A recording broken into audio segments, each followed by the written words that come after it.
Our esteemed keynote speaker today, Sandhya ma'am, Service Excellence Leader EY.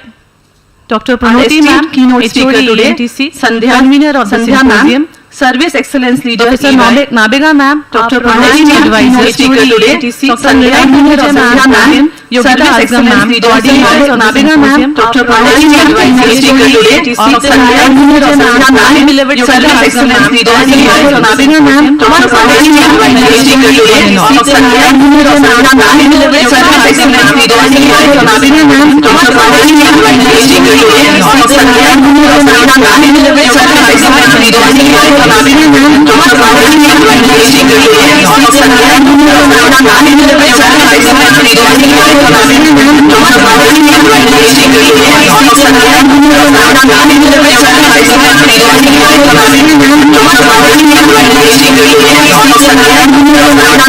advisor speaker today, Sandhya, convener of Symposium, Service Excellence Leader Wadia, Nabiga ma'am, Dr. Pranoti advisor speaker today, Sandhya, convener of Symposium, Service Excellence Leader Wadia, Nabiga ma'am, Dr. Pranoti advisor speaker today, Sandhya, convener of Symposium.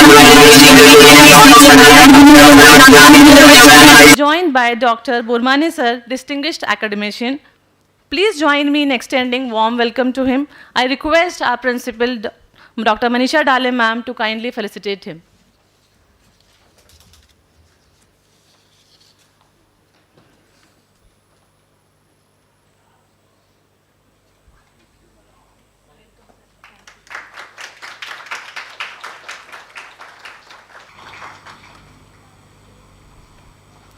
On this special occasion of International Symposium, we are delighted to have with us Ms. Sandhya, Service Excellence Leader at EY. I request Dr. Mane ma'am to kindly felicitate her.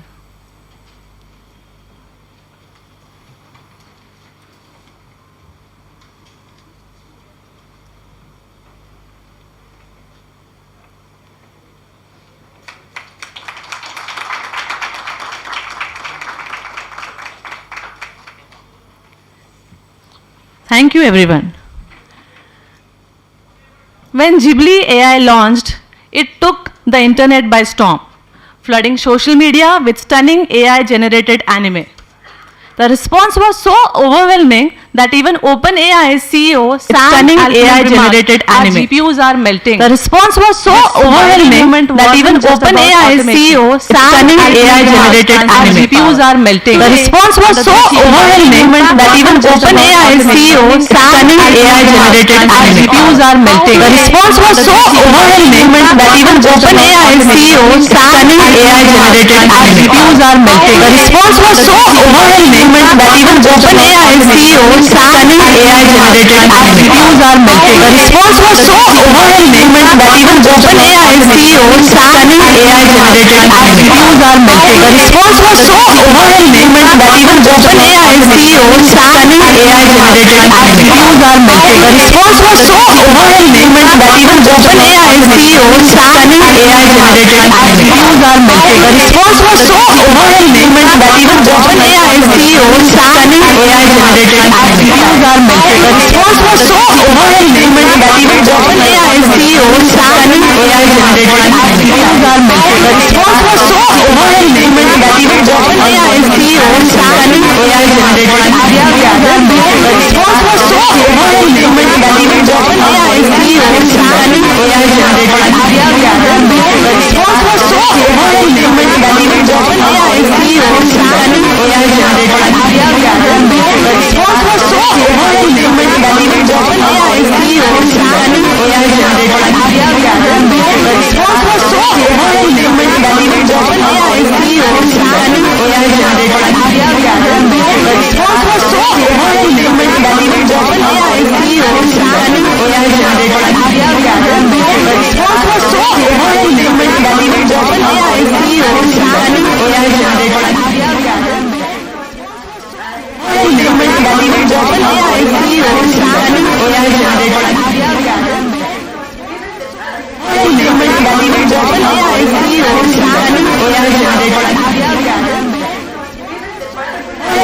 That even OpenAI's CEO Sam AI-generated anime.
that you keep discussions of students or presentations of students.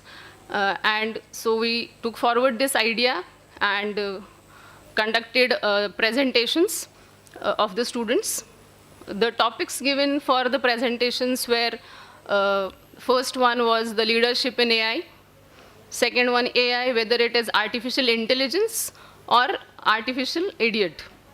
And the third topic was artificial intelligence, how it is affecting the thought process of students. So I'm very happy to tell you that we got a good response for this competition. In all, 26 entries we got from Pune, different regions of Pune, from different colleges like Symposium Skill University, Siangad College, Anna Sahib Magar College, our own sister institutes, Wadia Institute of Technology, Nauroji Wadia, and our own students, Wadia College of Engineering.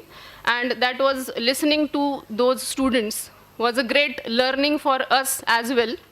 So as a faculty also, we understood the thought process of students, like how this generation thinks and how they use AI, because all those students, the participants, they used AI in their presentations, but all the presentations were different, and it was very diversified experience or the knowledge we got.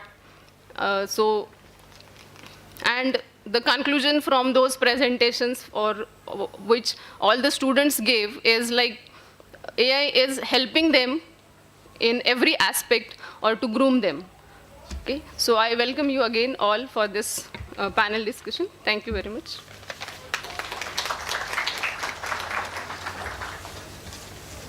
Thank you, ma'ams. Now I request convener of the symposium and HOD ENTC, Dr. Pranuti ma'am, to kindly come forward and share her views.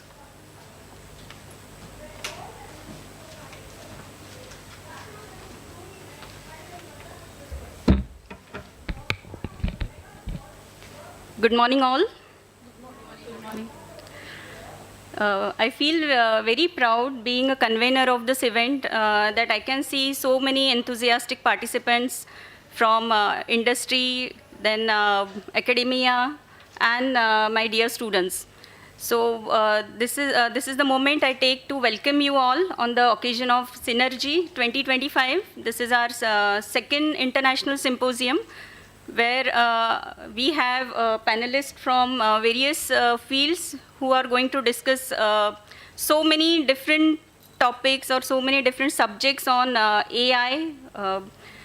So AI is basically, actually, it's a, what I can say now, I will not say anything about AI because everyone is going to speak on this. So this is really, we are providing a platform to all the educators, academicians, industry professionals, and panelists, all the panelists from different domains, to let's discuss, let's explore your ideas, and you can come with certain roadmap that how we are going to face this challenge of AI, and we can build something constructive for a great future.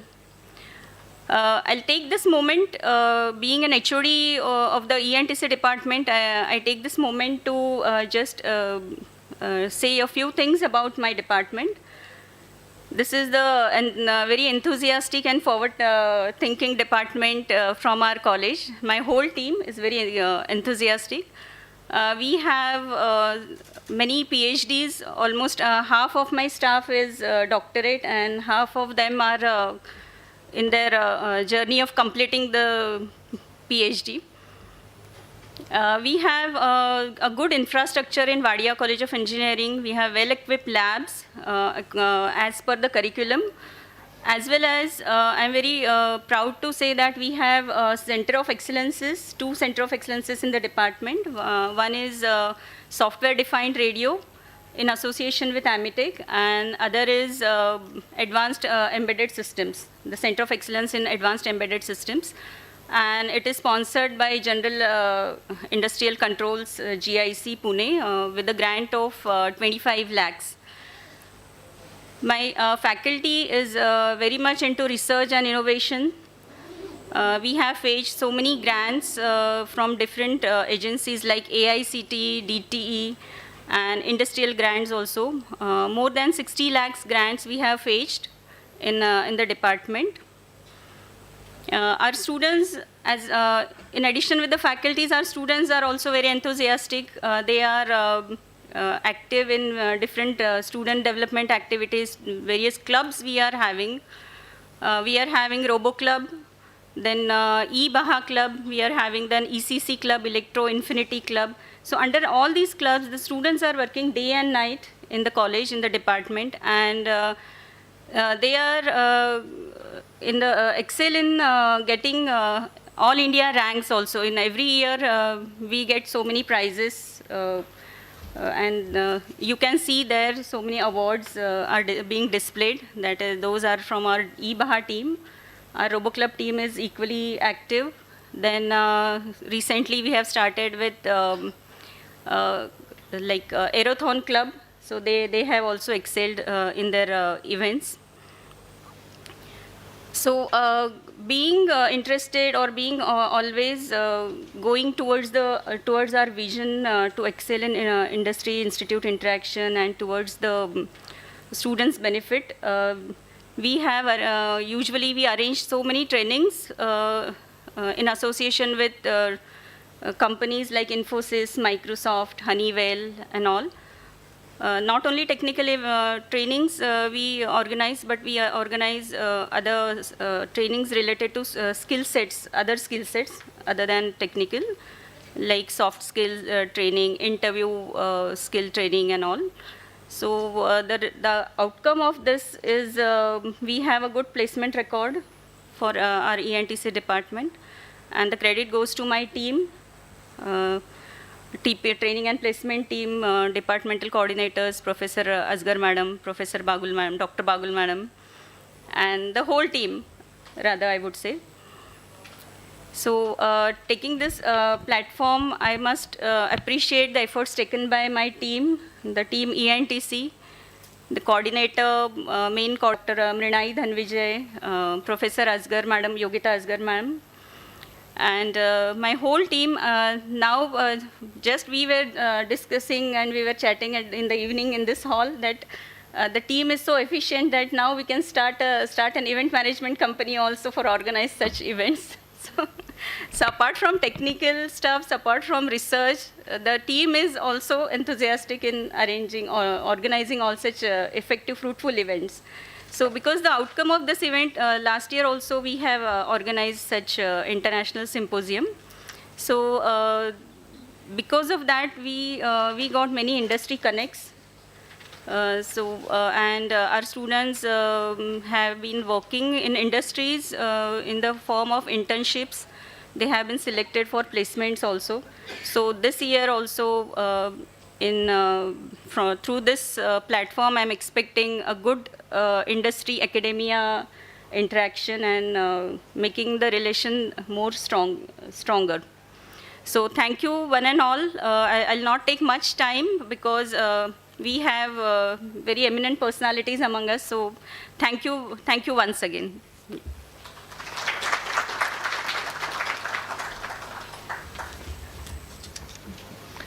Thank you so much, ma'am. Now I would like to invite our principal, Wadia Engineering College, Dr. Manisha Dale ma'am, to come on the dais and please share her views. Thank you, madam. Respected all the dignitaries on the dais, Chief Guest Dr. Prabhat Ranjan sir, Guest of Honor Dr. D.S. Bormane sir, Sandhya madam from Bangalore. She has come for this event and we are going to hear her on this very what you can say challenging as well as very close to the everyone's heart topic related to AI. Dr. Ganeshan sir, CFO, who is always the supporter and motivator for us, all the distinguished guests, distinguished colleagues, ladies and gentlemen, and my dear students, a very warm good morning and welcome to all of you for the today's symposium. It is the second symposium. Last year also, as madam said, we had organized for industry academia collaboration, and this year industry academia collaboration is also there, but we are discussing on the current topic of AI and how it is going to affect the education. So as we gather here today, we are standing at the transformative moment in a history, we can say, one where rapid advances in technology is reshaping all, we can say, all the sectors of our life. Okay, it might be teaching, learning, it might be industry, it might be a business, banking, or anything. So as the intersection of AI in education and employment lies a critical question, so naturally the question comes, how do we prepare our students for the future? And the answer actually lies in the collaboration with the industry, collaboration with the different sectors. So and let us have a collaborative approach to groom our students so that they will be future ready. So at this point, I want to introduce to all of you to our in short about the Modern Education Society. So Modern Education Society is established in 1932, near about 93 years ago. Under the umbrella of MES, we have total 7 colleges. 5 are in the Wadia campus and 2 are in the Mumbai campus. We are the youngest one in the colleges, and our college is established in 1999. We have total 4 branches in our college: mechanical engineering, electronics and telecommunication engineering, computer engineering, and automation and robotics engineering. We are accredited with NAC with A++ highest grade, and also our departments are accredited with NBA, National Board of Accreditation. So these are main features. Our institute is also having many center of excellence. Madam had told you the center of excellence from ENTC. Similarly, we have Param Shavak high performance computing lab in the computer department. We have going to introduce ACOPS virtual lab as a center of excellence in the computer department. We are having tribology lab, NI LabVIEW lab, and also going to introduce the refrigeration and air conditioning lab from Daikin in the mechanical department. So we are entering the center, establishing the center of excellence in the different departments, so that not only our students but the outside staff or outside people also can get the advantage to learn the advanced technologies. As madam had also said that we are having the different clubs, and through that different clubs, students are not only learning the technical things but also learning many soft skills, team building, communication, coordination, which are very important for their future. So they all are learning through these different clubs, all these different activities. They are competing at a state level, at at the national level in different competition, and they are really progressing well. All departments are arranging national conference every year so that there will be a collaboration between the staff, faculty members, students, and the industry people, because we generally call the session chairs or judges from the industry also, so that they can collaborate, they can directly find out what is, they actually get the platform to showcase their talent, as well as they get a chance to interact with the industry people or people from outside other good institutes. So on this occasion, on this second symposium, I congratulate the department, ENTC department, for organizing this event, because it is a very close topic nowadays to everyone, how the AI is going to impact or how it is going to make the changes in everyone's life. So I congratulate Dr. Mane madam and the thought provoker or the main behind this, organizing this, Professor Nabega madam, whose thought process is organizing such symposium, and let us have a discussion among the different, you can say, people who are working in the different domains or different expertise they are having. And I also congratulate and appreciate the efforts of Dr. Mrunalai Dhanvijay and Professor Yogita Asgar madam and the whole team of ENTC department for organizing this such a wonderful event here. Now I thank all the invitees who are accepted our invitation to be a part of this symposium. My heartfelt thanks also goes to Dr. A.S. Chandak sir, Sachin Sanap sir, trustees of our Modern Education Society, Dr. Ganeshan sir and Dr. Ganeshan sir, CFO of society, and Chief Operating Officer Dr. Sonone sir also, because they are always motivating and supporting us for such events.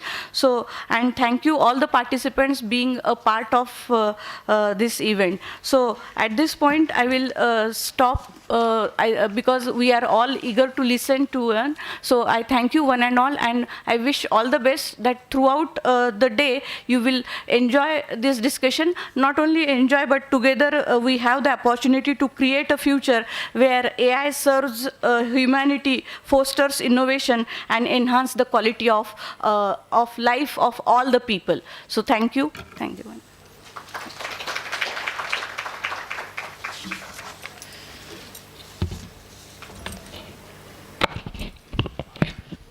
Thank you so much, ma'am. Now I would like to invite Dr. D.S. Burmani sir, Principal, AI SSMS College of Engineering, to kindly come on the dais and grace the occasion. Thank you. Good morning, one and all. Respected Dr. Prabhat Ranjan sir, Chief Guest of today's function. Mr. Ganeshan sir, CFO of Wadia, Miss Sandhya, Dr. Manisha Dale madam, Principal of this organization, Dr. Pranoti Mane, Dr. Nabega,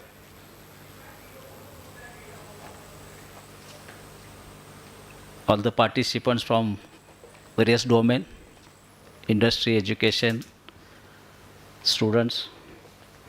First of all, I thank you, Principal Manisha Dale madam and organization Wadia for inviting me for this function, rather symposium, which is based on the theme impact of artificial intelligence on learning and on industry jobs. I really congratulate and appreciate by choosing very relevant topics for discussion. As I was going to the schedule, there are so many experts coming today for panel discussion, and they have taken up various topics like AI in education, skills for the future, and it's a need to have a lot of discussion, deliberation on such topic, because it helps to bridge the gap by upscaling and rescaling. Also, one of the topic that the future of work, and it's a really important topic which will help to understand the new role in emerging technologies, especially from AI technologies, because as far as our academics is concerned, we are affiliated to university, and the curriculum revision takes place of every 4 years, and this technology continuously changing on day-to-day basis. So it is very difficult to accommodate all these changes in the curriculum. But by means of organizing such symposium and inviting the people from the industry and experts of the industry, because they have to update their scope on continuous basis. Whereas in teaching fraternity, as and when syllabus revised, teacher updates through training and through FDPs. So this platform really very useful, and I congratulate and thank to providing this platform for the teachers and students, where they are getting the updation taking place in the various domains. Now you are focused on this AI. A lot of changes are taking place, and this AI is everywhere, not only in education, it is everywhere in day-to-day life. If you see the simple example, Ola and Uber and it is helping lot, because it is win-win for everyone. It's helping lot to get the car or any vehicle wherever you want at any point of time. No more waiting, no more time lapse in that. So this is one of the simple example, and I really appeal the teacher and students especially, because this AI is very crucial, and it's emerging in every domain. And as far as and we have to adapt. And there is a fear in the minds of the people, it may replace the jobs, and I don't think it will replace the jobs. Definitely in some domain, jobs like in a situation like repetitive actions or in such domain, it may replace, but there are new opportunities also. The AI will provide the opportunities in various domain, in education domain, in marketing, in medical domain, as assistant to the doctor for quickly analysis and make available the information which will help for the quick and accurate analysis and solution on that. So we are already late, and I am not going to take much time. Just I want to appeal teachers, because there are AI-powered virtual labs, AI-powered project-based learning. So one should think about this, though there are limitations because of the affiliation, but I hope my MES Wadia is also going for autonomy. There you have a lot of opportunities, and you can have inclusion of these technologies on yearly basis. There is no binding on revision of the syllabus and all that. I talk in terms of that. Prabhat Ranjan sir understood this because he's the vice chancellor of the university, you know.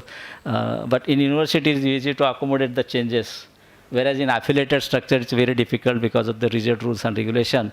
So I hope Wadia will going for the autonomy in the coming year, and there we can see that how we can accommodate these new changes. But there are certain difficulties for the teachers to adapt these new changes. Training is essential, because our teachers are with different mindsets, and whatever the expectation due to these new changes, it need to be incorporated through training and workshops. And of course there is issues of some ethics and all the aspects need to be addressed properly. So without taking much time, I appreciate Wadia College, and I thank for inviting me here, and best wishes to participants, because a lot of deliberations are going to be there in the coming hours. So best luck and best wishes. Thank you. Thank you so much, sir, for sharing your valuable insights.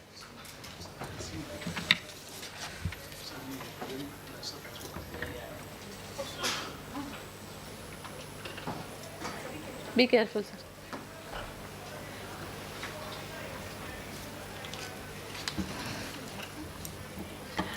We are very honored to have today with us Dr. Prabhat Ranjan.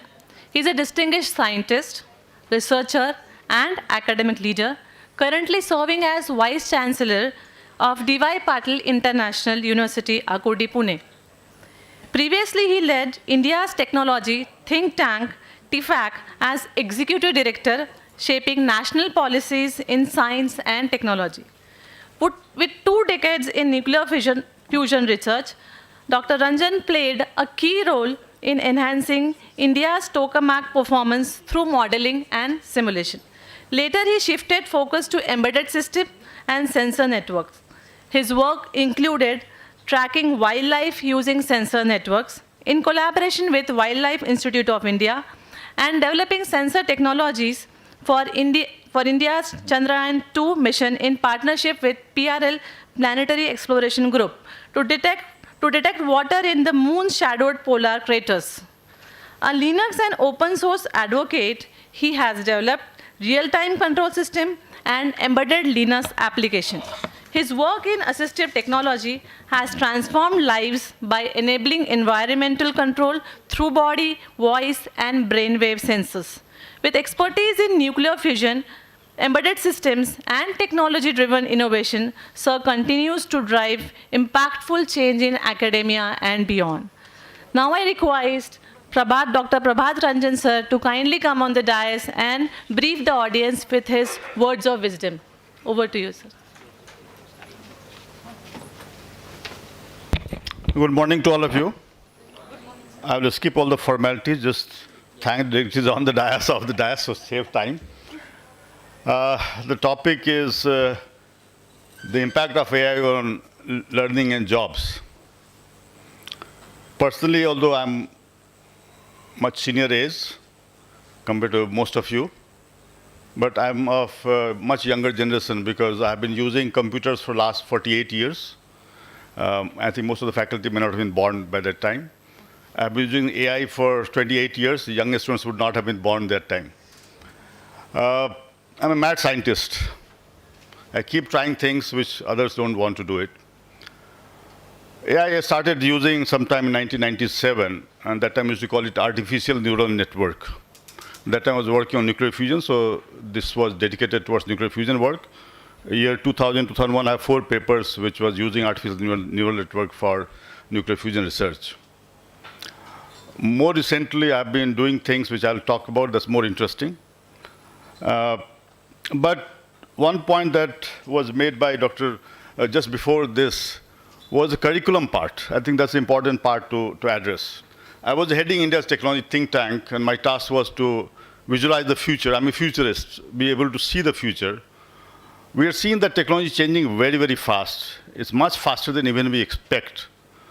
Technology obsolescence is extremely high, and technology diffusion is very fast. So in that case, the course curriculum is completely outdated.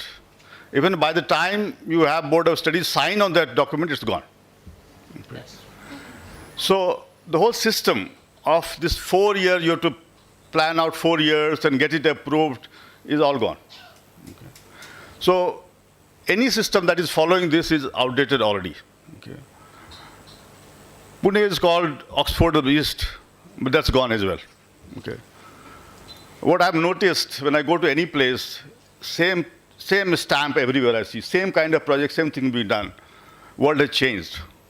And don't mind me saying this because I want Pune to grow. What I did in my university was that 4 years curriculum are divided in 2 parts. 2019, I started Computer Science Engineering program. I created what is called track system. That means first 2 years are foundational courses, which change a little slower. Last 2 years, you have to choose a specialization track. You don't have to make this choice at the time of admission. You choose that after 2 years. Those tracks I can add, delete, modify based on the situation that is changing. So when you are taking admission in the first year, by the time you graduate, things would have changed. So our task has to prepare the students for the time when they're graduating, not for the time when they're taking admission. Given the AI coming in, even the role of the students become very, very important. Today, teacher cannot do anything for you because you need to learn how to learn. Learning to learn has become the most important learning. Okay? I keep learning all the time, every single day. You'll not believe. Even when I'm sitting in the car, I'm going to airport, flying, I keep learning new things. Okay. I'll give you some example from AI side, but I was just talking about the education system. So it's having major impact on the way we do it. Thankfully, new education policy, or it's called National Education Policy, I was also part of the a document that we released in Pune itself, November 2017, that was part of Education Roadmap for Technology Vision 2035, that I was responsible for, was actually taken up by a new education policy committee. We had a half-day discussion on this. That became the base document for new education policy, actually. So I had seen what was going to come, and I've been educated in the US as well for my PhD. So mostly it is based on the flexible system that US provides. But that flexibility has to get into system. Unfortunately, what we notice is that every day a central government agency or a state government agency will tell you, you do this way to do NEP. It's wrong. There's nothing like NEP implementation. It is the flexibility that institutes have to implement. Nobody should dictate what is there. And that is very, very important given the AI coming in, because things are changing so fast that by the time you sign the paper, it's gone. So we have to be very careful. Thankfully, autonomy is being promoted mainly because this whole affiliated system is going away. Okay? That's part of the NEP recommendation. By 2035, it should all go away. 1835, we had a major transformation in Indian education system where Lord Macaulay actually changed everything to suit Britishers. We have mentioned in the document by 2035 that system should go. So we have 10 years time to wipe off the past in some sense. Coming back to AI, I will talk about 3 aspects because time is short. I will not go into more details. One is the role of AI. I had organized an event in Delhi in 2017 where we looked at how exponential technology like AI can impact future of jobs. At that time, our discussion centered around that repetitive jobs will be replaced by AI, but creative work will require human mind. Last 3 to 4 years, it has shown completely opposite. Okay? I was never a creative person. I've become a creative person. I'm using my natural brain and artificial brain together. I could never sing in my life. I used to get the lowest marks in my class in music. I've been out of my home from age of 10. I used to live in Gurukul. I used to get the lowest marks. Today I've become a singer. I don't sing. I make songs in my voice without opening my mouth. You can go to YouTube, put Prof. Prabhat Ranjan, you'll find a YouTube channel. Either today or tomorrow I'm going to release my 75th song in 1 year. Suddenly, my friends of those who were natural singers are very angry on me. And how come this guy who could never sing, we used to make fun of him, he's singing. And suddenly people are telling me that your voice is very nice for singing. I never knew that. So AI has given me this thing because I could never sing. I probably still cannot sing, but now it has allowed that my voice gets onto a singer's song and changes his voice to my voice. Similarly, I create video also.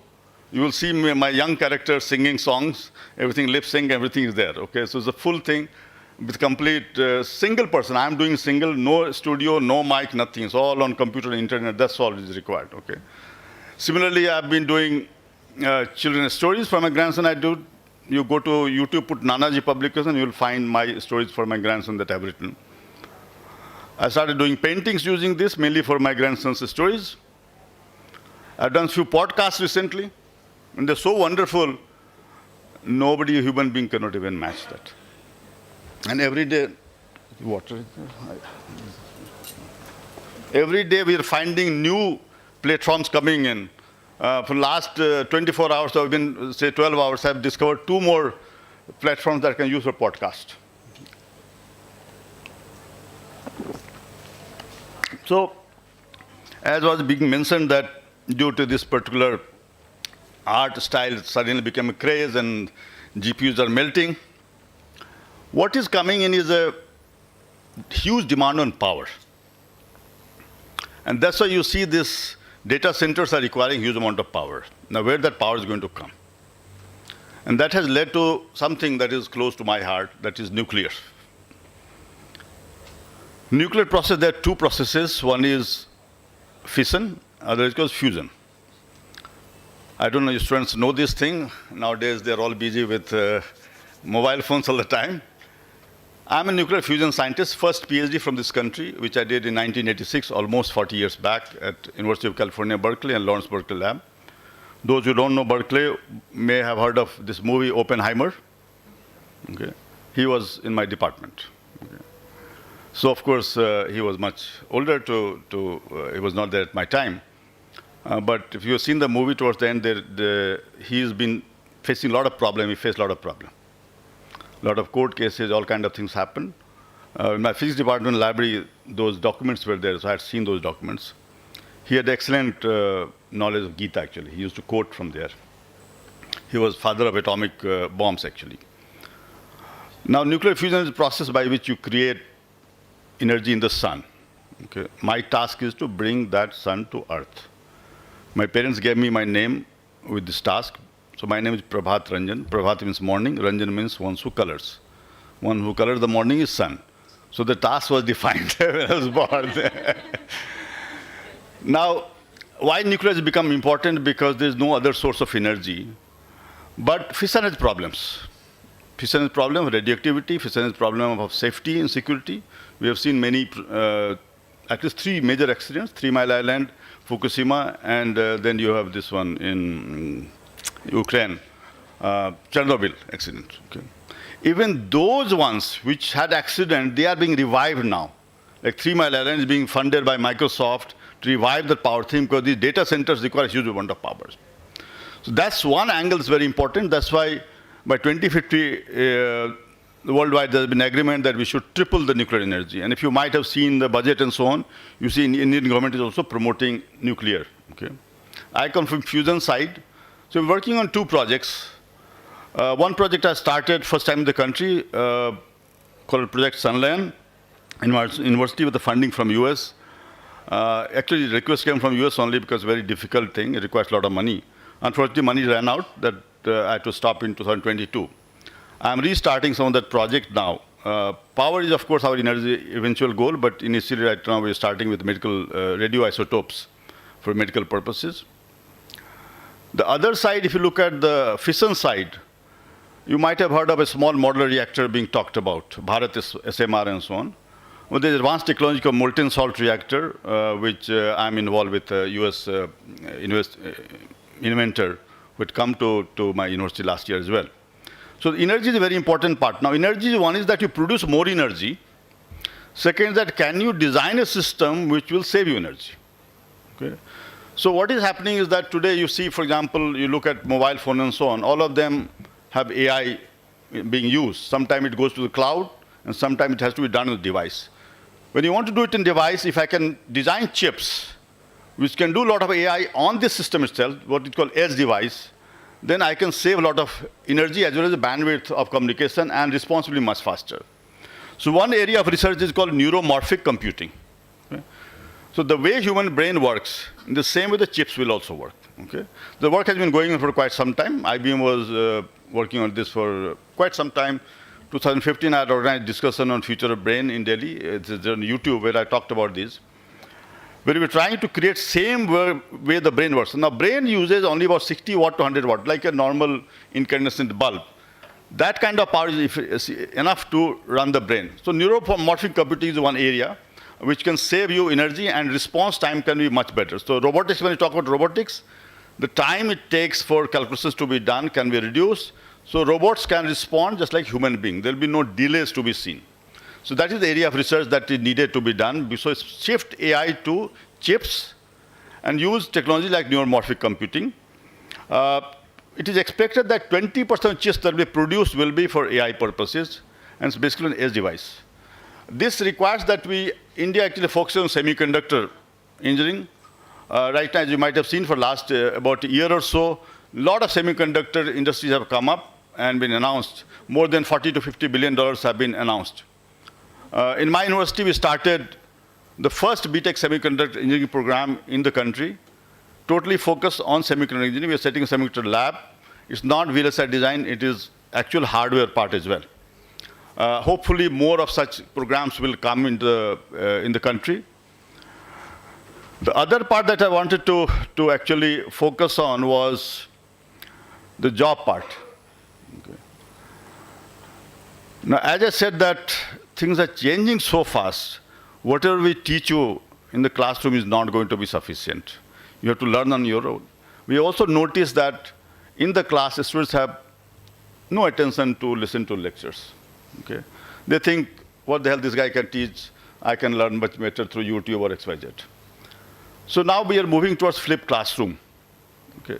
Students will learn in home and come to classroom for discussions, doing hands-on work and so on. So this has become very important. All our classrooms are going to be redundant. Sorry to say all these things. Those people are used to this, but that's the fact that people don't want to listen to you. So how do you make your lectures more interesting given the digital world and the AI world and the fact that I've seen students question paper here and a chat GPT open here, they're typing the question paper, sometimes scanning the image and just getting it to transfer and then copying the answers. In that is, how do you get a student to learn? Okay. So that is a big challenge. So we have to discover new ways. And one thing I'm trying right now is a very nice podcast kind of thing. So if I've shared some on YouTube also. For example, I feed my, say, blog or my CV or somebody else's, it'll pick up and a very interesting discussion happen. You go back to our ancient learning, there's Vad Vivad. Okay? There's discussion between guru and sis and gurus. Now what happens typically, so far we have been doing that you give a lecture and others are listening. That is gone now. Okay? So maybe this AI is helping us that two AI or three AIs are discussing among themselves and the students are learning. So you question the guru. And the answer is being given. And nobody is guru actually, everybody is equal. Everybody has the same knowledge. So we have to discover new ways of learning. I wish I could have shown some of that video here that will give you a better idea. But it's such an interesting thing that there's a gentleman, I'll not take his name, he was ex-Vice Chancellor of Mumbai University, his 60th birthday is on 30th April. I used his CV and created such an interesting discussion about his life that he wants that to be played as an introduction for 10 minutes. He didn't want it to shorten. He's playing, the whole thing is being played there. Probably I am hoping that I'll be there. So the classroom situation is changing completely. We need to, as a teacher, our role is changing completely. We are no longer sage on the stage. That means I stand on a high pedestal and give in sermons, gone. We are not the source of knowledge anymore. Source of knowledge is plenty, so we need to actually make sure that our role is as a mentor, as a guide. We're not the sage on the stage, we guide on the side. So the role of, now this has also led to a problem of students' mental health problems. The big challenge we are seeing among the students, because even in the family, when you're sitting together, you're not talking to each other. Because all of us are looking at this, what is happening inside home.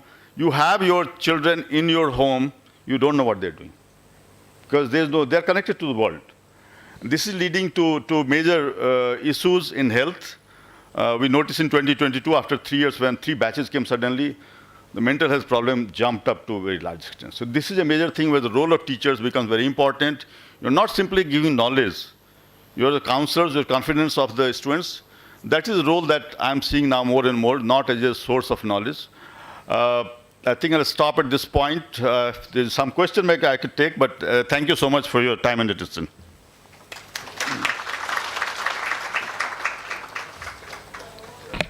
Thank you so much, sir. You are truly an amazing personality. There is a lot of things to be taken from you. Thank you so much, sir. It gives me immense pleasure to introduce our next industry personnel, Ms. Sandhya Sanjay. She's a dynamic service excellence leader at EY, bringing over 25 years of diverse experience across multiple industries. With a strong foundation in agile methodologies, Lean, Six Sigma, quality management system, IT service management, and project management, she specializes in helping organizations optimize processes, drive innovation, and maintain a competitive edge in the market. A strategic leader and mentor, she is passionate about transforming organizational culture by instilling agile principles and fostering a growth mindset. She partners with clients across industries and regions, offering tailored solutions to complex business challenges. Beyond her professional expertise, she is deeply committed to coaching and mentoring individuals and teams, enabling them to unlock their full potential. Ms. Sandhya is also a strong advocate for corporate social responsibility, diversity, and inclusiveness, initiatives that align with her personal values and contribute to meaningful change. Her holistic approach, blending business excellence with personal growth and spirituality, sets her apart as a leader who not only drives success, but also inspires those around her to become better every day. It's my privilege to invite her for a keynote session on the topic, Embracing Change, the Human Response to Emerging AI. I welcome you, ma'am.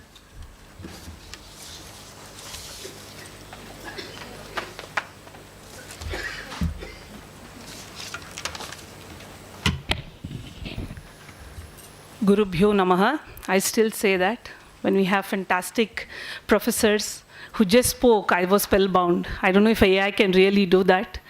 And considering that AI is also our guru, let's learn from all the aspects where we will get the knowledge from. Fantastic introduction already, so I will try to add my bit to it.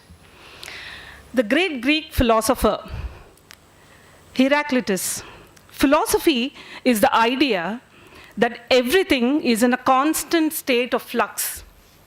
So when we say flux, and his famous quote says, "No man ever steps in the same river twice." Very interesting. How do we decode this and how do we appreciate this? The river is never the same. He says, when it's flowing, the components of the river changes moment by moment. We are never the same. We are also changing with the circumstances and the scenario that we are facing in a day-to-day life. Reality is dynamic. So what is dynamic?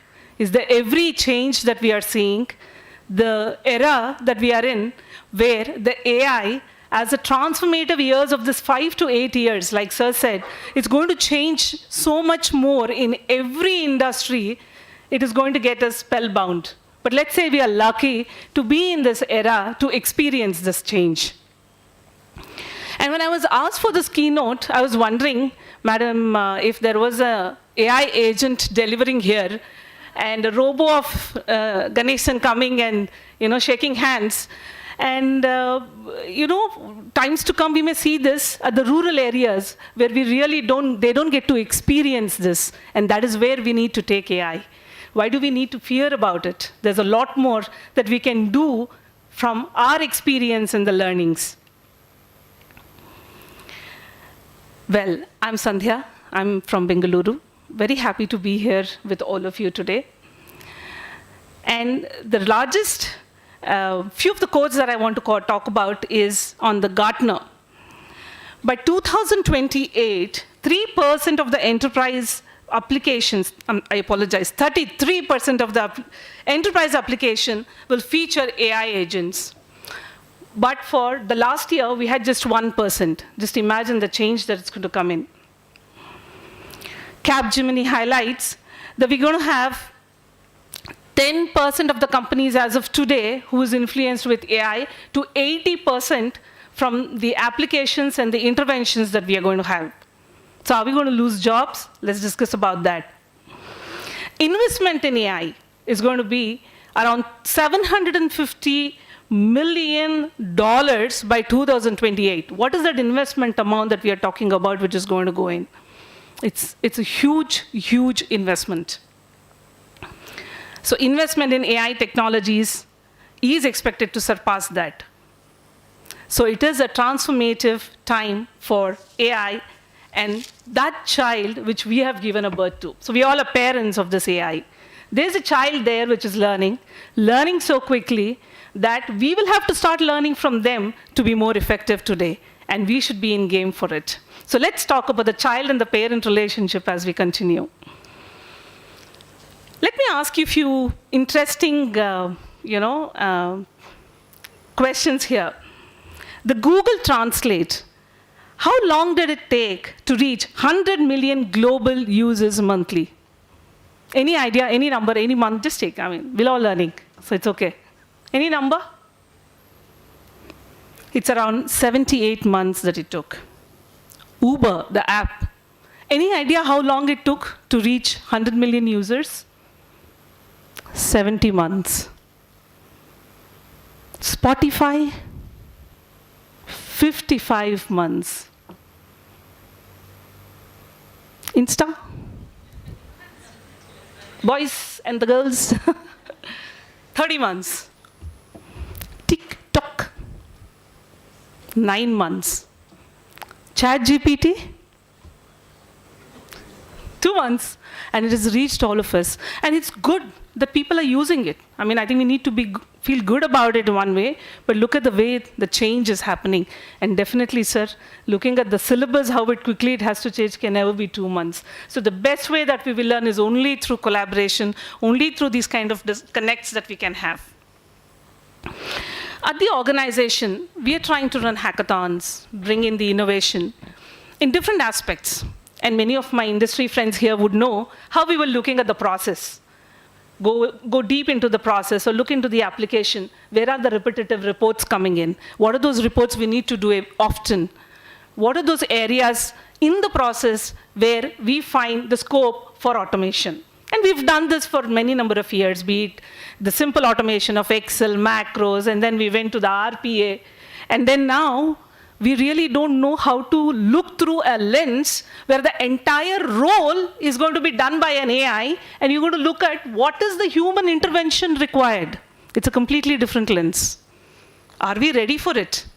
We are gearing up. Are every process is changed in that context? No. We are trying to learn. AI is not just analyzing data. It's interesting to see how it's making decisions, be it in the healthcare, the finance, approving loans, and even hiring. It's taking care of our hiring. The screening is happening through AI. Should we allow AI to do all of these decisions? AI-assisted decision-making is the way forward. Humans have to stay in control. AI supports us. All right? I just want to give an example of 3 ways of how we have been using AI in the industry. One is on assistant, next is on advanced assistant, and next on the AI agents. So I'll try to give some inputs on this. On the assistant's perspective, like Siri, Alexa, ChatGPT, what do?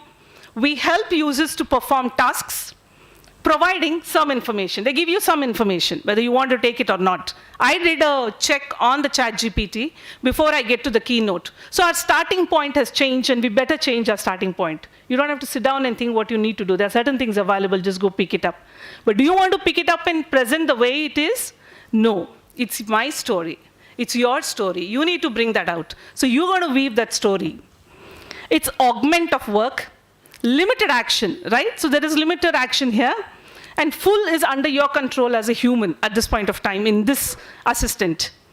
Of course, the ROI is low, but it is used on a high repetitive task kind of an automation. The second is the Copilot. How many of you, show of hands, who have started using the Copilot? Some of us. And we find it extremely helpful to the extent that it can write poems. It can give you the entire dialogue in a different tone that you want to give, a softened tone, a commanding tone. So it is also influencing your emotional intelligence. I'm angry and I'm just writing an email. All that you need to know is, how do I soften this? And it'll give you a better version of it. Isn't it building a great collaboration among the employees, among our staff, with our seniors, with our own team? Of course. So the Copilot. What do we do with the Copilot? The examples is M365. I think those who raised your hands, I think we were talking about it. So it is an advanced assistant working alongside the people, provides decision support. Of course, it relies a lot on the human input, important for decision, but doesn't make all the decisions. It gives you all the possibilities, but you continue to make the decision. But you have quite a few information there available, which it assimilates by itself and gives you. So best in data, it's data rich because what is data in is data out. So if you have been able to look through the right sources for it to give, I think you can start relying a little bit on the output that it gives for your decision making. The next is the AI agents. In the AI agents is where it is completely autonomous. Like I said, we may have someone here coming and delivering the entire keynote today, and it could be all well programmed and enough available, and you can probably buy it. A keynote for AI would be available over the period to come. So I think it is autonomous. It hardly needs an intervention of the human here. But this is the point where we need to be very, very careful. How much and where to involve is the journey that we are going to learn over the years. It looks very fantastic that everything it's doing by itself. I think it's a bubble, it's a myth, it has to break. It will. And then we will know where exactly we need to intervene and make it more effective for us to get our objectives met. And that's the journey. Let's get back to the COVID times that we were in. If there was no WhatsApp, if there was no Zoom, how do you think you would be in touch with your own loved people, your friends who went through the hardest of the time at that point of time? It wouldn't have been possible. I think all of this technology is preparing us for something which might not be very favorable to us coming in, but we will face it with courage. And that is why AI is here today. It is going to help us to evolve, to solve much more problems, and let's all collaborate with AI to take it forward. Traditional programming did exactly what it was asked to do, so there was less fear there. So where did this fear actually start? The day it cracked some of those exams in the US, and it said that students, which was meant for students and human beings, and it aced in cracking those exams. It kind of shook everybody out. And the fear that shook us should help in building the abundance, but not the scarcity and capitalists. Even if we are able to solve 2 to 5% of the problems that we are having in the world today, I think we are confidently taking AI as a great partner in our life. And hence it becomes important that we see the larger purpose of us, of this organization, of the country, and the mankind to keep our thoughts and our ideas safe to implement it. We do see a lot of spam calls these days. You know the kind of spam calls that you get? And on average, at least the data says, maybe you will have to let me know, 3 to 4 spam calls every day. You all with me? Show of hands? See?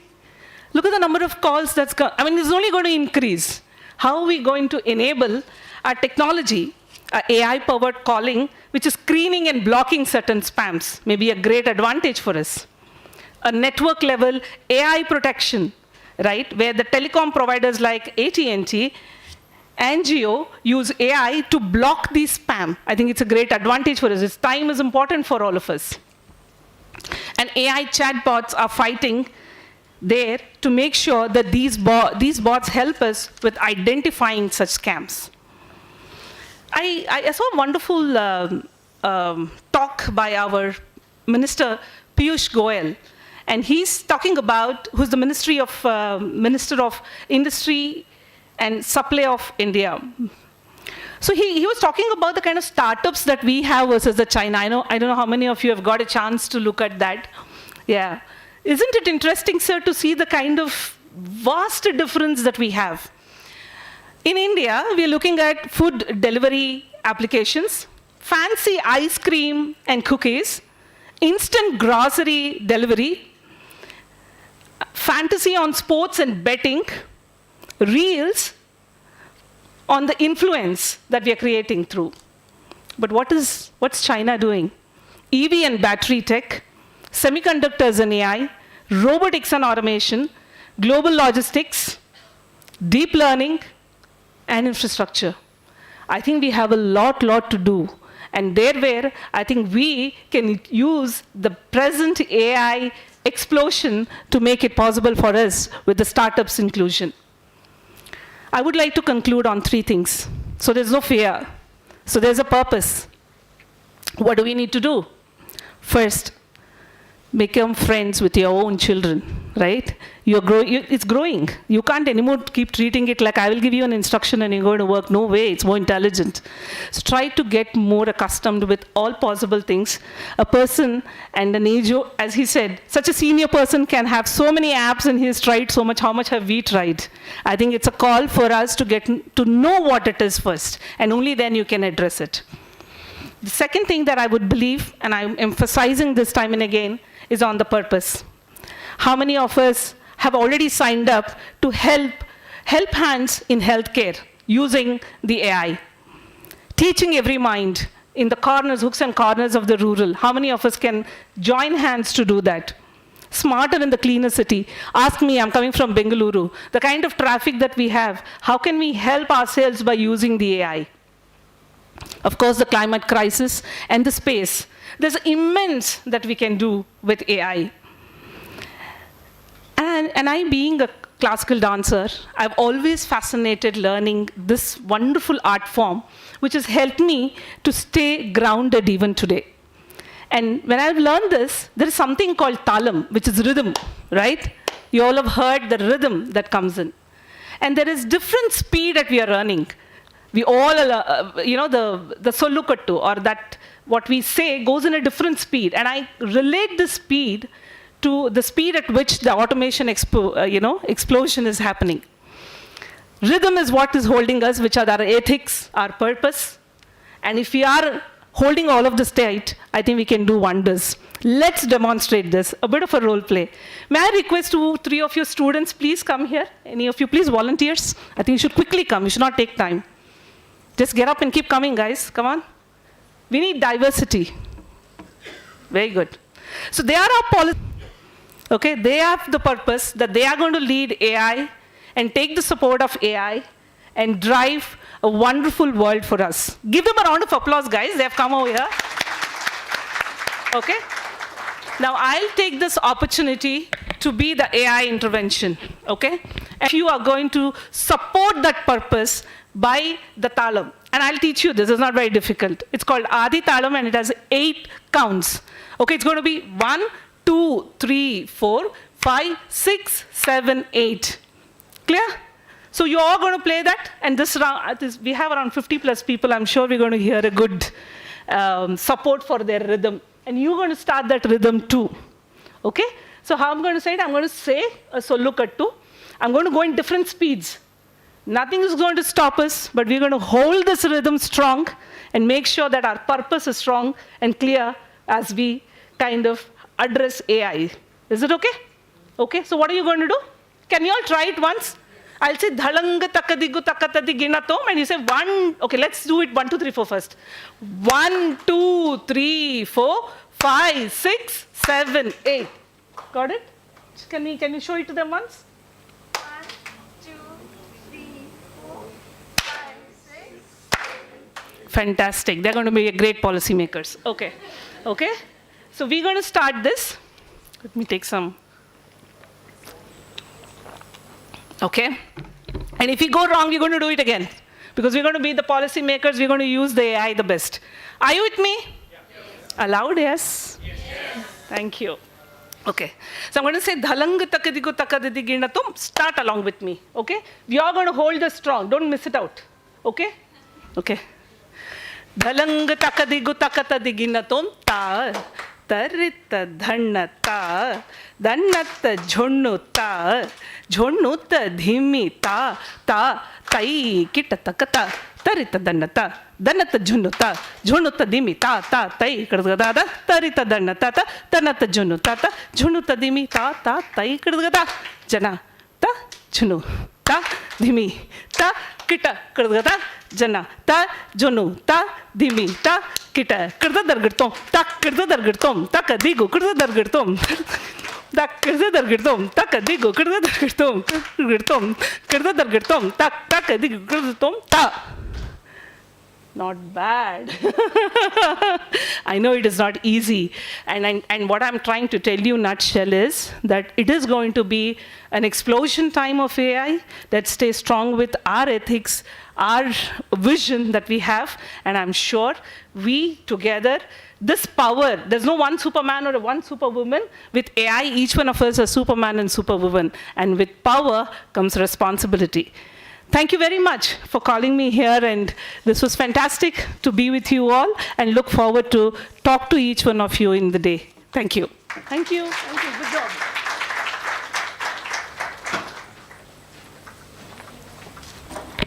Wow, what a wonderful demonstration of AI. Thank you so much, ma'am. Thank you very much. Now there's a tea break, and we'll continue after tea break.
I'll tell you one thing which I repeat everywhere. In India, we talk about the gap between industry and academia. I always say it's the wrong perspective. It is because of our colonization that happened. When we become import of technology, not developer. The academia has developed the technology, then ahead of industry. Yes. Yeah. So that's the problem. So we have to ask the right question, and that is the way. So then they look at center of excellence and set up industry for training as well. Actually, center of research being set up. That's what happens in US or any other country. That is change we need to bring in if you want to. I talk about it mostly, but that's it. Mauli.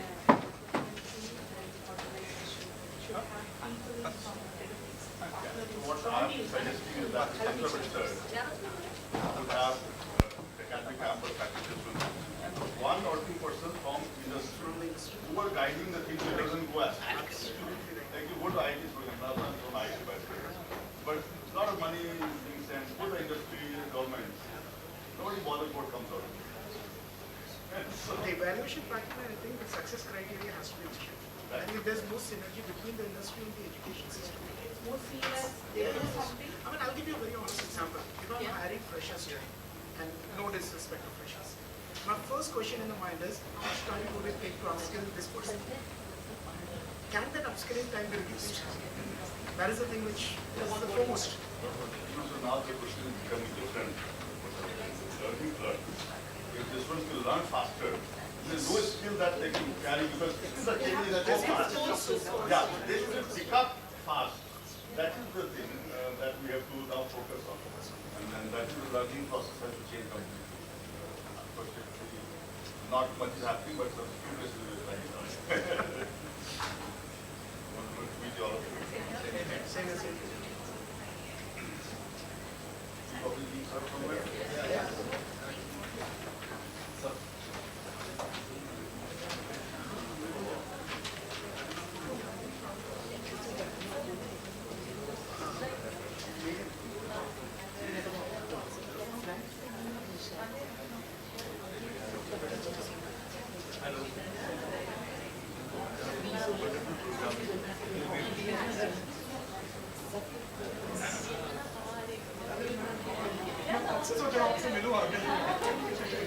कैसे हैं? Full time हमको सबको अच्छा लगा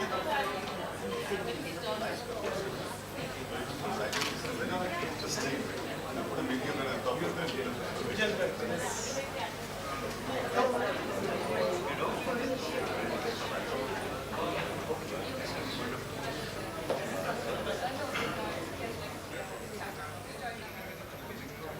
We are required by physics. We work in data analytics, data migration. So data migration is our core business. So we want data where cloud.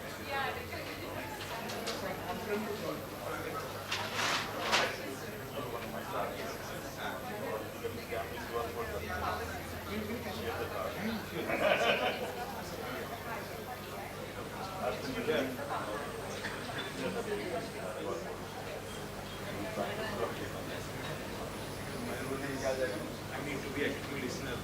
But my role is observer.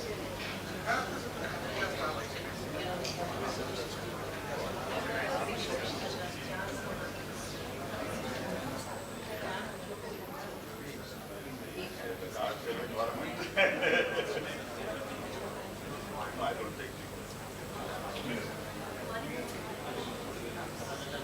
Hello, sir. For which data material?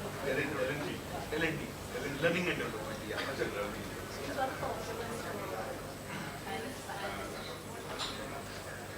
We are in data migration business. We are a Google part in working.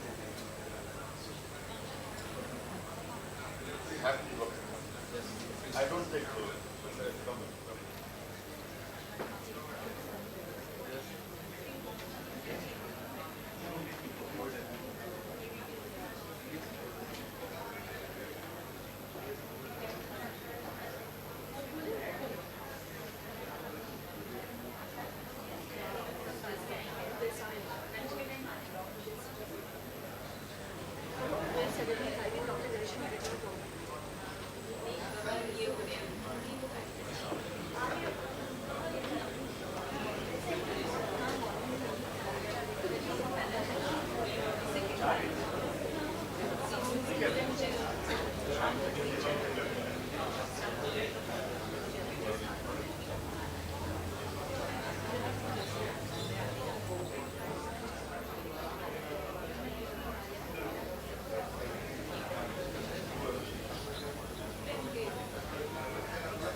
years of experience in leading digital transformation, AI-driven solution, and enterprise technology initiatives.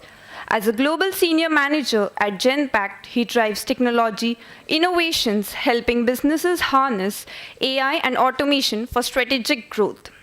An esteemed alumnus of Wadia College CWIT and IIMC, Navid Sir is passionate about mentoring future IT leaders. As a guest on AI in project management, technology, leadership, and industry trends, inspiring the next generation of professionals. Now I kindly request Honorable Principal Dr. MP Dari Ma'am to felicitate Navid Sir.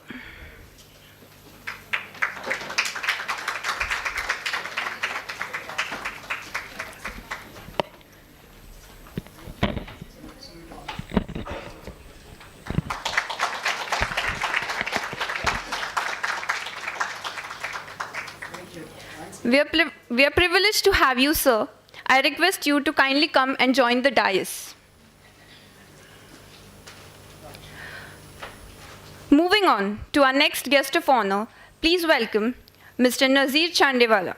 Mr. Nazir Chandewala, who is the Vice President of Technology and Delivery at XTS, where he leads the delivery organization and is responsible for driving business growth while owning both the top and bottom line of the company. With over 27 years of rich experience in product engineering and managing enterprise client relationships and deliveries, he has built a strong track record across diverse industry domains. His client portfolio includes global giants such as Microsoft, Dell, Fujifilm, LexisNexis, Bosch, the Ministry of British Columbia, HILTI, Vodafone, and Mahindra. Sir is known for his strategic vision, strong execution capabilities, and deep understanding of technology-driven business solution, making him the key driver of success and innovation at XTS. And with this, I would request Principal MP Dare to felicitate Nazir sir.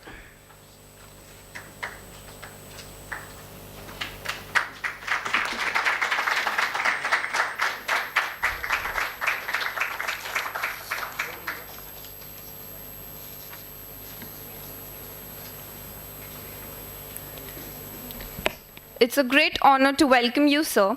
I request you to join the dais too. Our next industrialist for today is Mr. Nilesh Sani. He is the co-founder and CEO of Revise Analytics and Technologies Private Limited, driving innovation in analytics and technology solution. With a strong background in Wingmax Adventure Technologies Private Limited, he brings extensive experience in developing cutting-edge tech solutions. Holding multiple certifications in OHS, NWS, WC, NIIT, and Microsoft, Sir is committed to leveraging technology for business transformation. His expertise spans across data analytics, AI-driven solution, and enterprise technology, making him a key leader in the tech industry. I would now like to request our HOD of ENTC Department, Dr. P.P. Mani, to felicitate Nilesh sir.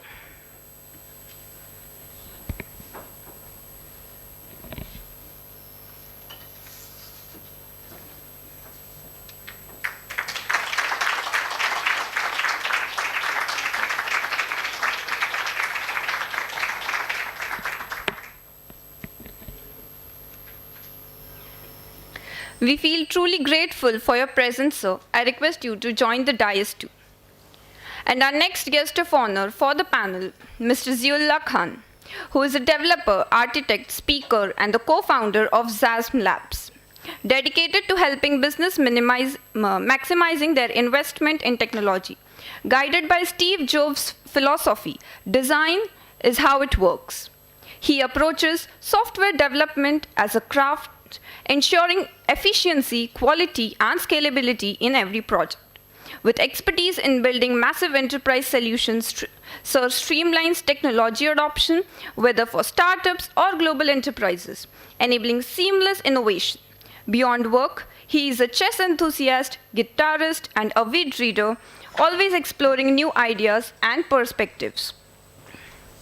I kindly request HOD of Computer Department, Dr. N.F. Sheikh, to felicitate Khan sir.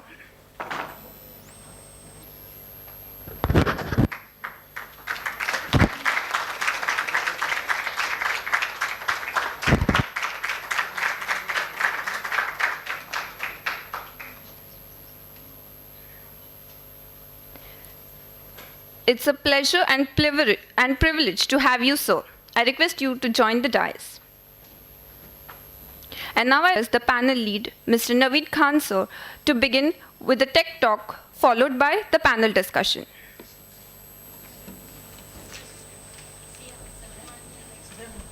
Yeah,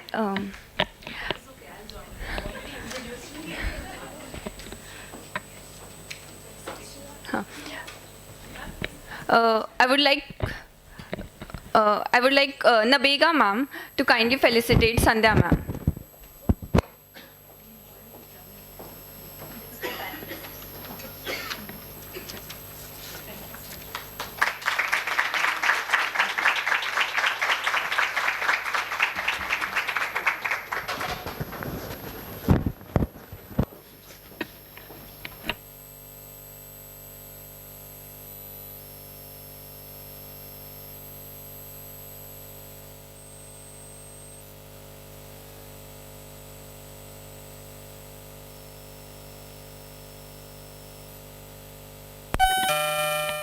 Hello. I guess I'm audible. Yes. Okay. Loud and clear. Great. Okay. So warm good morning to all of you all on this bright Saturday morning. I think it's not yet afternoon. Yeah. All right.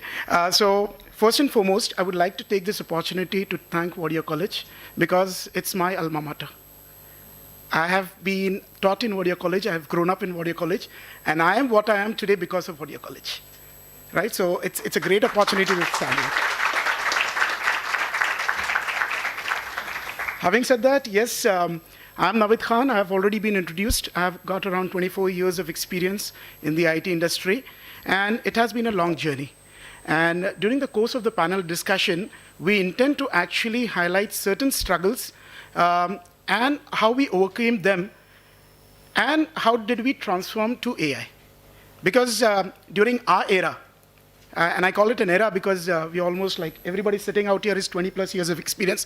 And by the way, don't go by the looks of Mr. Zia Khan. He has 20 years of experience. So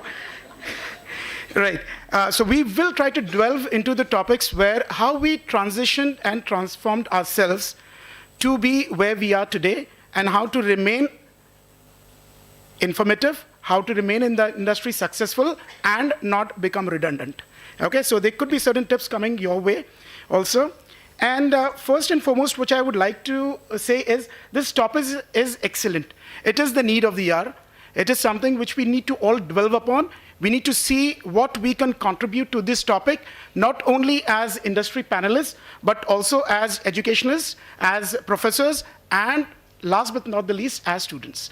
So it has to be a collaboration between all the parties so that it could be a successful venture altogether.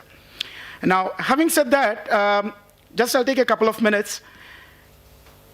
Artificial intelligence. I don't like this word. I'll just ask a question. What do you think when somebody calls the word out artificial? Something fake? Something unreal? Yeah, made up. Exactly, that's exactly what comes to our mind, but it is not that. So personally speaking, and this is my personal opinion, it should be known as augmented intelligence. It should be known as machine learning. It should be known as cognitive intelligence. All right? So it's a misnomer, but it is what it is. Ek baar bache ka naam de diya to wahi rehta hai. So that's what it has happened in 1956. Mr. John McCarthy thought that, yes, isko artificial intelligence bola jaye. So it has been actually christened as artificial intelligence. But let's go by it. So that's where we are. Now, the course of the panel, I would like to actually highlight certain salient features of this panel out here. So we have got a very good mix of panelists out here from the industry. All right, we've got Sandhya and myself and Nasir. We are working for certain organizations which are huge MNCs. And we've got Mr. Nilesh Sane and Ziaullah Khan, who are very successful entrepreneurs. So you're going to see the discussion flowing from all the sides of the industry. People who are working for MNCs, as well as people who have their own startups. So it's a very good mix. It's going to be a good discussion, but I would want it to be interactive. So I want the participation from the crowd as well.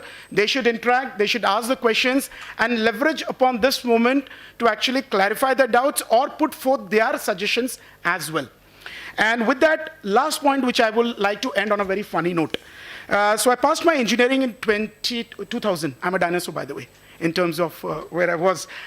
So 2000, we had a very small topic called AI. And I was giving my external viva. It was around about 7:30 in the night. The external viva, and there was one colleague with me sitting. And this guy, the external viva guy, he asked the question. It was not to me, thank God. He said, you know what, I live in Bebewadi. And we were, by the way, in Pimpri. And I want to go home. And it was related to AI. What would you do? He was expecting some answer in terms of AI from this chap. You know what this guy says? No problem, sir, I have a bike, I'll drop you. So, what I want to highlight and elaborate by this is, it's a mindset change. AI is a mindset change. You need to think from steps-wise perspective, okay? But during the course of the discussion, we will try to touch upon all those things. So thanks a lot, and we look forward to your participation. Okay, it's not just the panelists who should be speaking, but you all as well. Thank you.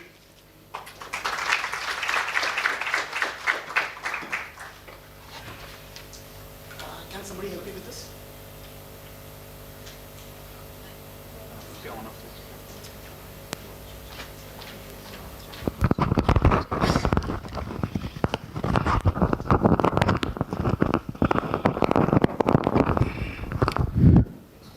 Okay. There could be a bot for this, by the way. Okay, so I think I'll try to act as a moderator, but it's not that I'm going to act as a principal with a stick. But let's get the discussion flowing. So my first point is basically to the panel, and anybody can pick it up, is do you really think AI is a disruptive technology? What are your views on it? So certainly it is to some extent, but see, we have to look into perspective of how things are, right? So what it is doing is traditionally, it is trying to automate certain things, right? People can use the power of science and the data behind it to drive operational excellence in industry. So to that extent, it is doing it, but there's also human intervention required. Now I'll give you some examples. What are the industries that are using AI today, right? Say manufacturing, right? So you have robotics and other things which do imply use of AI to a great extent. Being said that, there's still human interventions required to do the quality control, to do the strategic planning. But right? Why would it be disruptive? So, in terms of, it's changing the way the people think about it, and how you want to provide a business solution to the end user, right?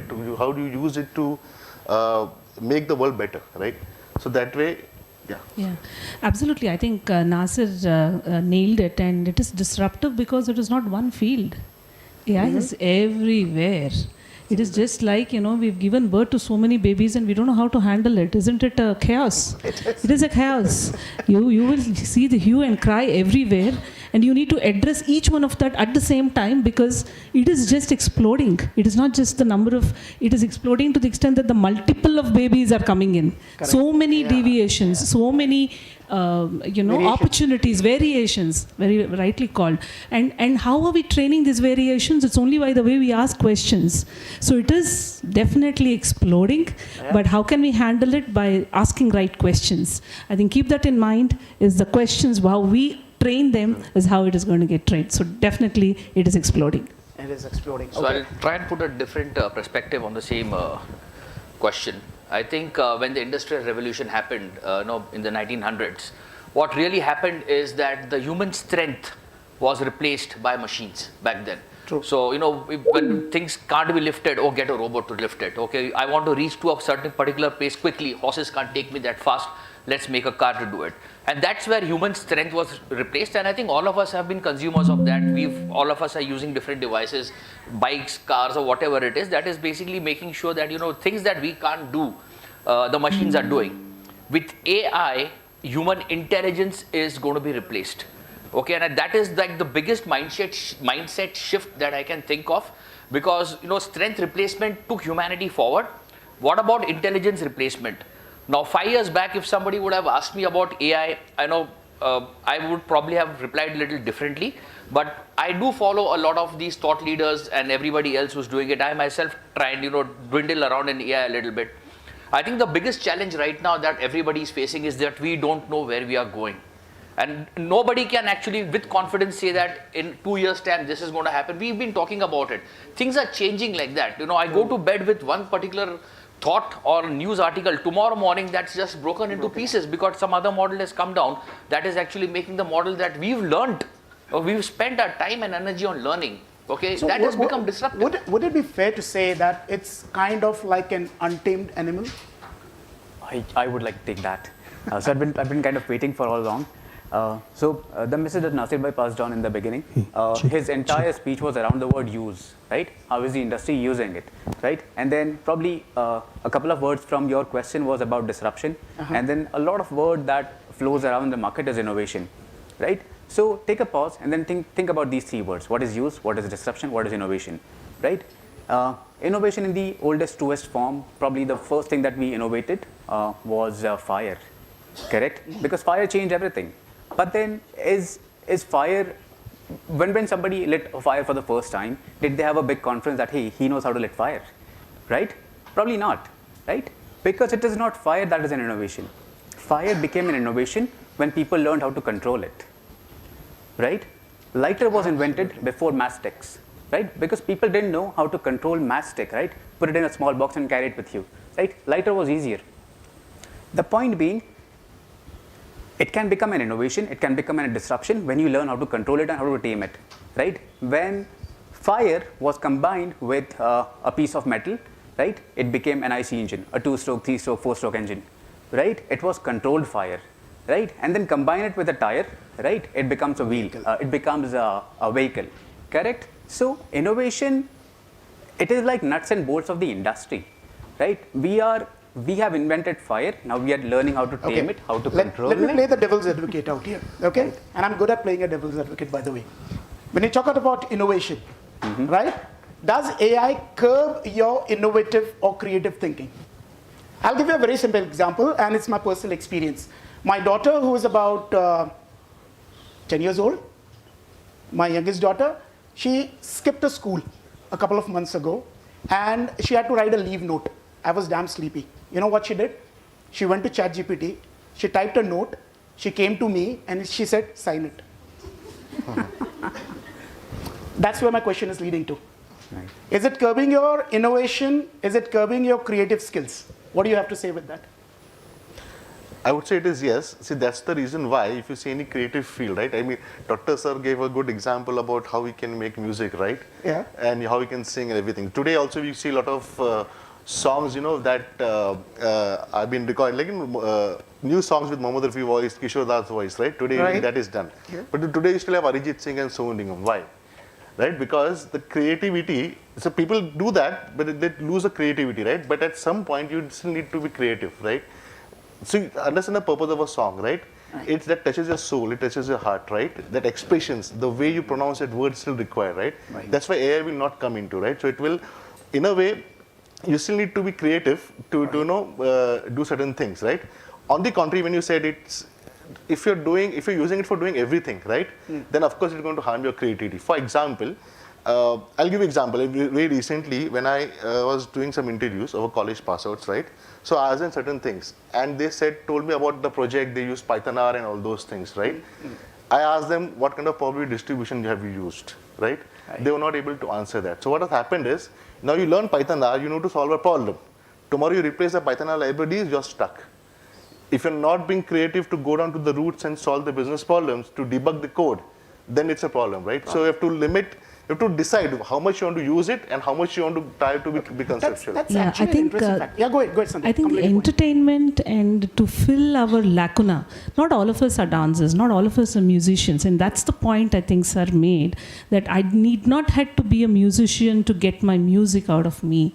What a great thing AI has given us, isn't it? Yeah. You don't have to be one, but you can still enjoy singing that song for yourself. What a soul-touching thing for each one of us to evolve and develop. That's one part of it. The second part of it is, I don't think there is any substitute for the hard work, effort that has gone in and the talent that comes out. I think that will always stand apart.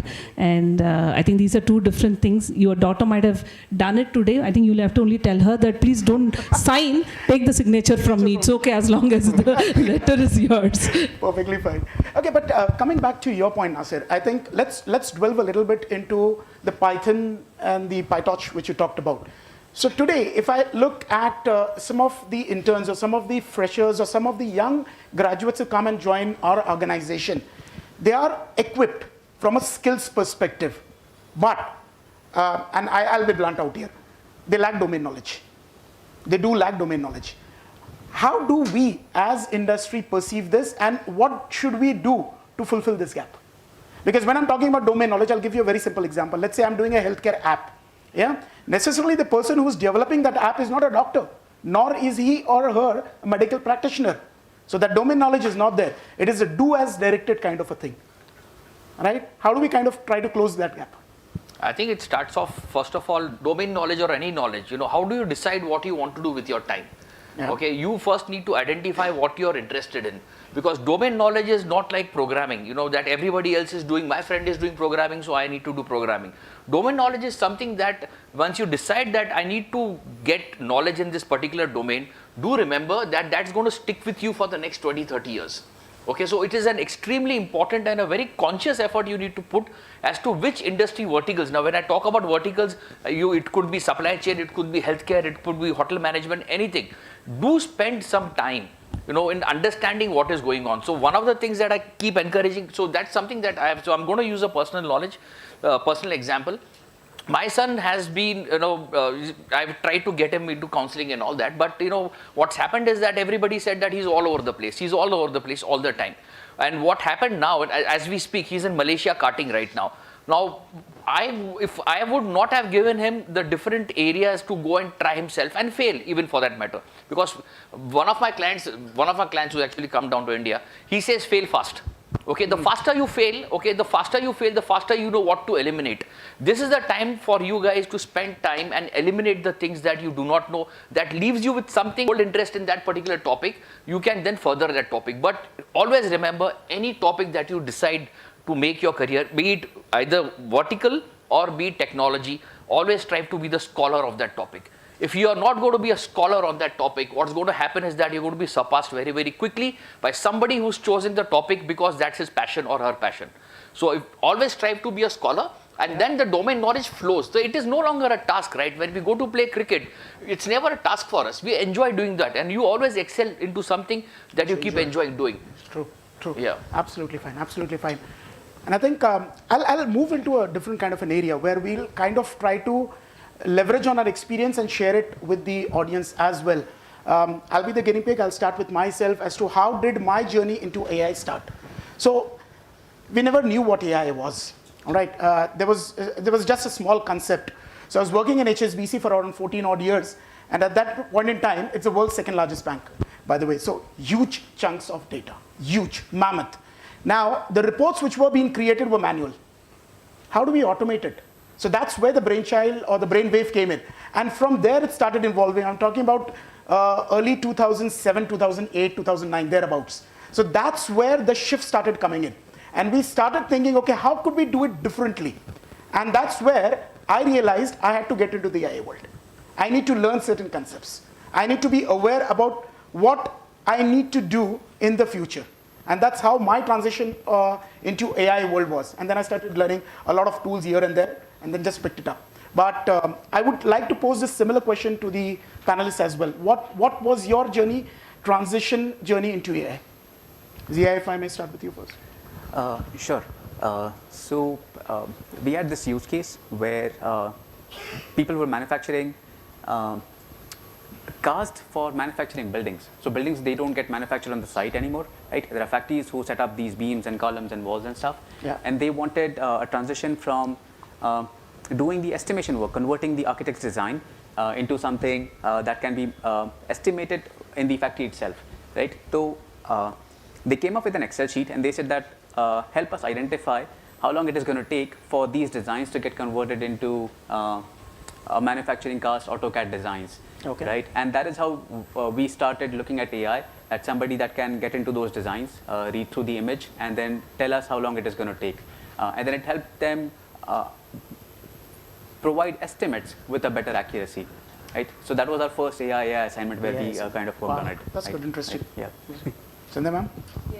So AI, see, being in the industry for basically solving problems, you know, be it the black belt or a master black belt, me and my team have dealt with data all the time. And we have found it so interesting to see the kind of trends that it gives. And sometimes it is not enough for us to take a decision. So how can we get better with our decision? You know, it was one of the examples which we wanted to know that how many, you know, offers have gone in and how many of them really accept and come back. And it was fantastic to see the percentage with Success the ratio. Exactly, and there whereby we started seeing the benefits of what AI can give us, and then look at what actions we can take. If there is 10% of a dropout, then we may want to reach out only to those 10% and not make calls to the rest of them. How much of a trouble save, right, for us and for them? They're receiving and telling, yes, ma'am, I'm going to join. You know, the same story that we go on. Keeping warm the joining candidates is fantastic, but there has to be a limit where we establish. And I think AI played a very crucial role to identify which candidate we need to call, because we may feel a drop there. Ah. So that was interesting. Fantastic. Yeah. So so if you talk about ChatGPT, I've been using it only for last 6 months. But if you talk about AI, my initial thing started way back in 2000. So it was a neural network. So when you were doing, I was into publishing, doing applications, you know, OCR application for publishing. That's how, you know, we started with neural networks and all. My journey has grown like from that point onwards. So I'll give an example. It's on in education. So in 2002, we were doing some management training to PepsiCo and to Indian Oil Company, right? So typically in traditional education system, you have content development as an important piece, right? Then there's registration and all those are very admin stuff. And then you have a content delivery, which is the training program. You actually doing the course, right? You are teaching people. Then you are doing their assessments to see what impactful it was. At some place, you might have practicals and other things, right? So the challenge that we faced during that time, and this challenge has evolved from there to Microsoft until of lately when I'm doing certain things. So the challenge in that system was, it's one size fit for all. Oh. You have a training program that you're delivering to a certain audience. Of course, we did some benchmarking and, you know, some data analytics at the back end to understand what is the type of audience, so what should be the pace and everything, right? But there are a lot of challenges in terms of when you deliver, how much they learn, you know, and whatever feedback that you get, it's going to help you improve the training program, but it's not going to help them, right? Yeah. The other audience will be totally different, right? Correct. So that's how it started, and then we started building a model. Then my journey came into Microsoft Learning.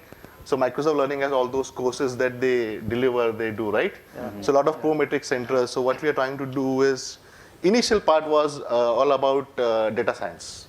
That's how it started, right? Getting all the data worldwide into a system, doing a lot of analytics to understand what courses were delivered well, at what point the students stopped. So for example, if I'm doing MCAT, I took 2 and I stopped at the 3rd one. So what was the reason for doing it? So all those analytics started to build up, right? Over a period of time. And now, I mean, there's a lot to talk, but in interest of time, now I have a customer, which is called as Learn Expert. It's in Canada.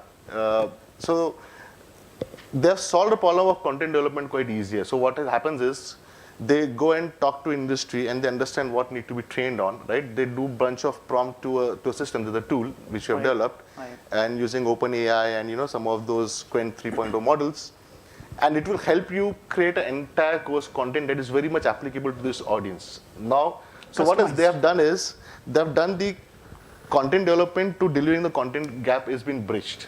So now it's just a matter of someone, good speaker coming and talking on top of it, right? And then the students are well equipped to understand and, you know, pick it up from there. I think this is a great example where all the educationalists will be looking at how to solve the problem to bridge the gap of what students want versus what you're delivering. I think this will be a case study for them you to are from refer. 2000 till year 2025 and we're still evolving, right? Yes, It's still trying to do good things. Yeah. Great. Yeah, so my journey has been the funniest of all journeys to start off in AI. So I am a database guy. I've started my career, which I've worked on practically all the databases in the world, and it's like a meter down kind of a thing. I am good at what I do, and I do my job quickly, so that's great. And then I started my company in 2007-8. So one fine day, so reason why I got into AI, okay, now this is where I don't want you all to latch on to just good reasons. The reason why I got into AI is because one of my employees who was supposed to travel to United States, his visa got rejected.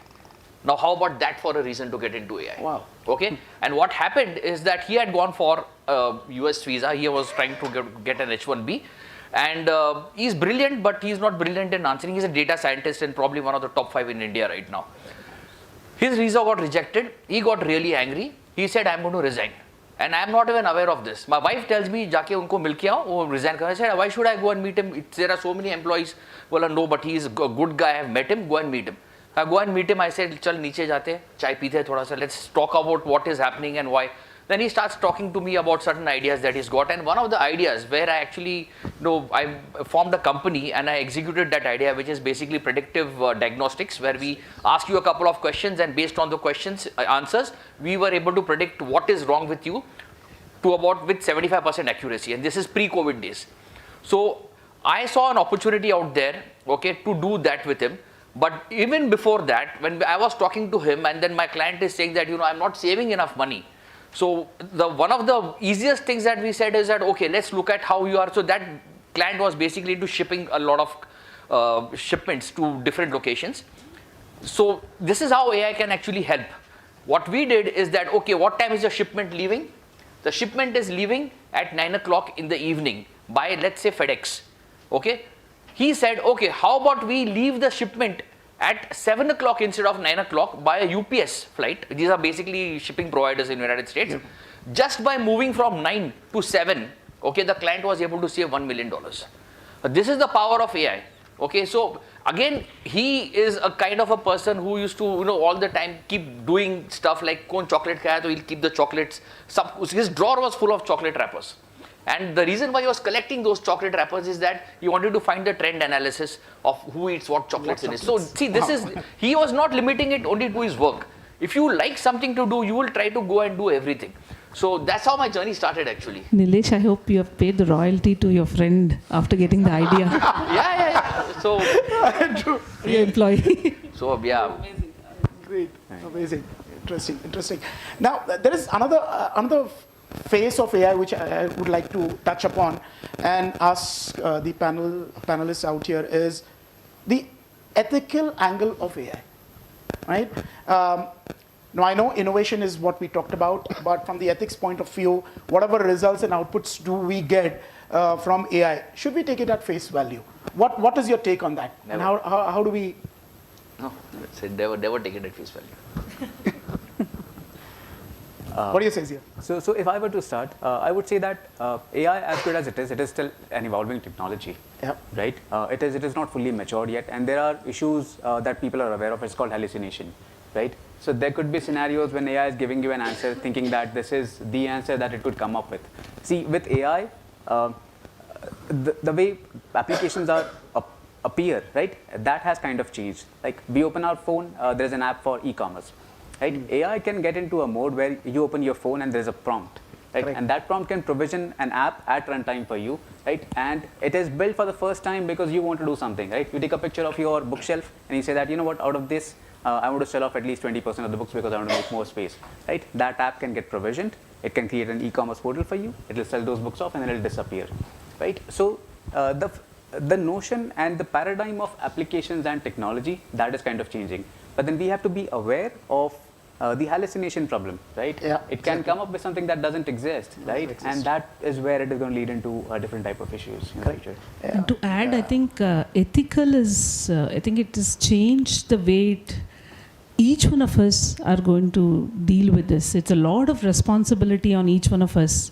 Any information out there, you're just taking it and publicizing it. Could be of anybody. You need to know, you need to stay more responsible. I think the AI is bringing the focus back and how responsibly we use it, and so it becomes very, very, very important. Of course, there would be larger laws to, we need to abide to it. I think our organization, even though the ChatGPT exists, we as an organization have an internal something called an EYQ. We don't go to the ChatGPT. A lot of information of the organization is going in, of the country, of each one of you. I mean, how many photos of yours has gone out for people to figure out what they need to do. It's a lot about us, and I think we need to show our hand back and the finger back to us and say that be careful. We are responsible for it. Understood. Fair enough. So I think I will just extend to what you said, and I agree with you fully. So it's like, only statement I would like to add it has to be top-down push. The management has to push that thought process of ethical use, because it's being very responsible of how you want to do it, right? So if there are no laws as of today, or they'll evolve, but it's very hard to create a bracket or say do this, don't do that, right? So it's all about how the management thought process want to push the use of AI within the organization. So that will it's more on the responsibility aspect of it, and I think I like your word when you say point the finger at us. So it's an introspection. We need to be responsible and then use it accordingly. Now, who's loading the data sets? I think that is one question which is like, it controls everything that we do. Correct. Who's responsible in loading the data set based on which the AI is going to make that recommendation to you? Okay, right. So as much as we will blame AI, what about selection of those individuals who will be responsible in deciding probably the future of humanity even at some point in time? True. Right. Makes sense. Yeah. Makes sense. Agreed. Okay. Now, changing tracks a little bit. I mean, we are from the industry, right? We are addressing a crowd which is more from the academia. How can we bridge the gap? So, because if I look at it, industry there is a demand and supply kind of a relationship. Yeah. So, industry always demands, and the suppliers are the institutes. Now, is that demand and supply being met in the right way? And I think Dr. Prabhat Ranjan did hit upon the aspect where the syllabus is not up to date. I would like to add a point. When was it? Even earlier. Even when I passed my engineering, way back in 2000, it was not up to the industry mark. But as students, I think we all should be more responsible in evolving ourselves and upskilling ourselves personally. Right? That's one aspect of it. And that's my personal opinion, which I will throw it to you all as well. I just want to add to that.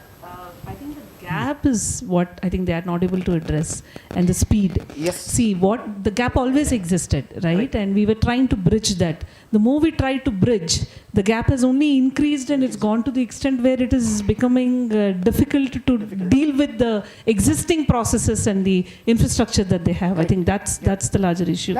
Because today, if I interview a fresher, and I'll be very honest out here, I mean, we as recruiters or senior managers or VPs, we know the initial entry-level candidates are not going to be functional from day one. That is blindly understood. It's a known fact. What do we look out for? Personally, I look out for only confidence and potential. Will this person, this boy or this girl, be able to upskill in 2 months? That's the only thing which I'll look out for. And I think that is something which the students need to take as a takeaway from this session. I don't want you to be writing code to me in Python. Mera jab interview liya tha, my first interview, the chap told me to write a C program. That's not how an interview should be done, although I aced it. But that's not how an interview should be done. You should be checking for the potential. And I think the confidence is lacking today when people come and face interviews. So that's something which you need to bridge along with your technical gaps. But again, I'll throw it to the panelists. Your take on this. Okay. See, I think to what she said, and I agree that, see, the gap has always been there.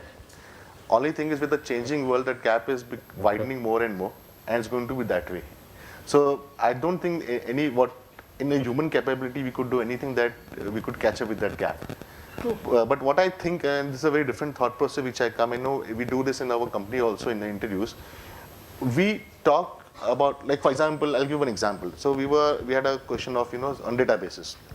Someone's writing it, right? And writing some select queries, some join queries, other things, right? So that's okay to shortlist a person, but then when the person is sitting in front of an interview, we ask them, tell me something about set theory. How does this work, right?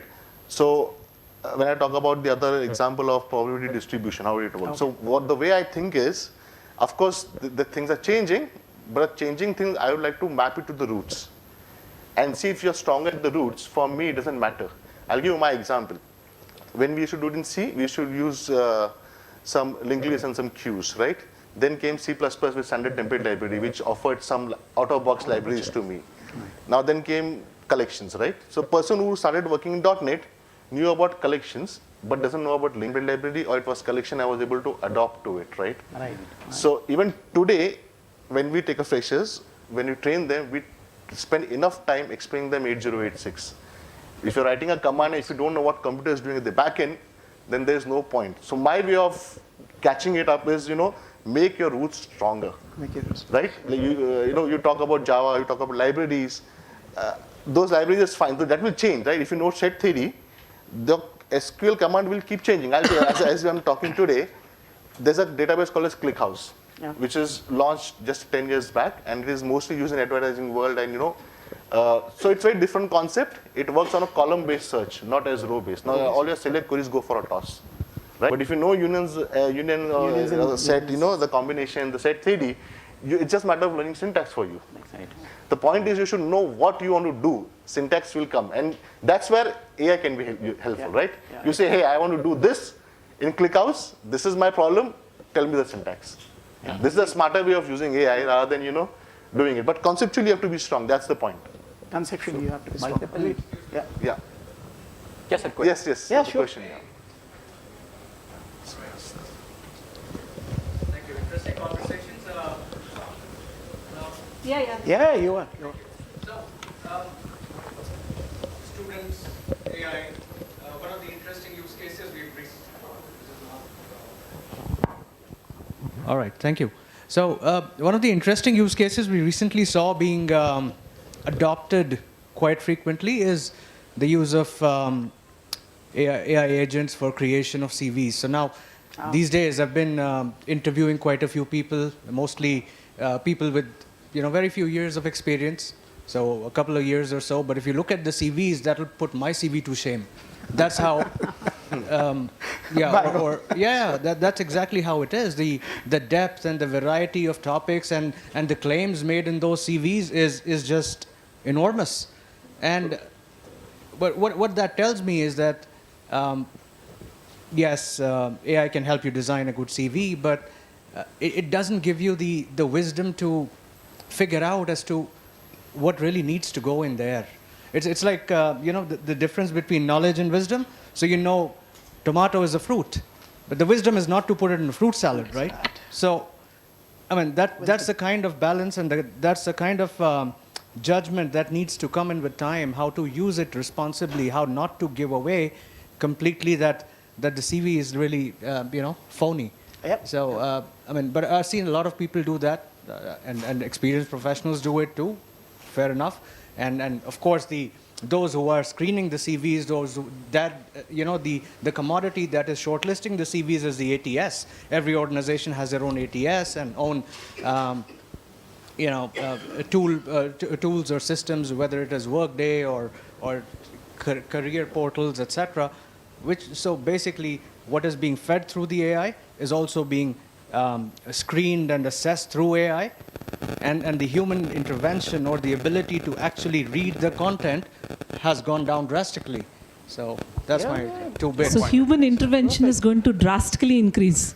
Maybe we'll come to some of it later because the industry I come from, that is mostly banking and finance, especially the asset management industry, which I'm a part of recently.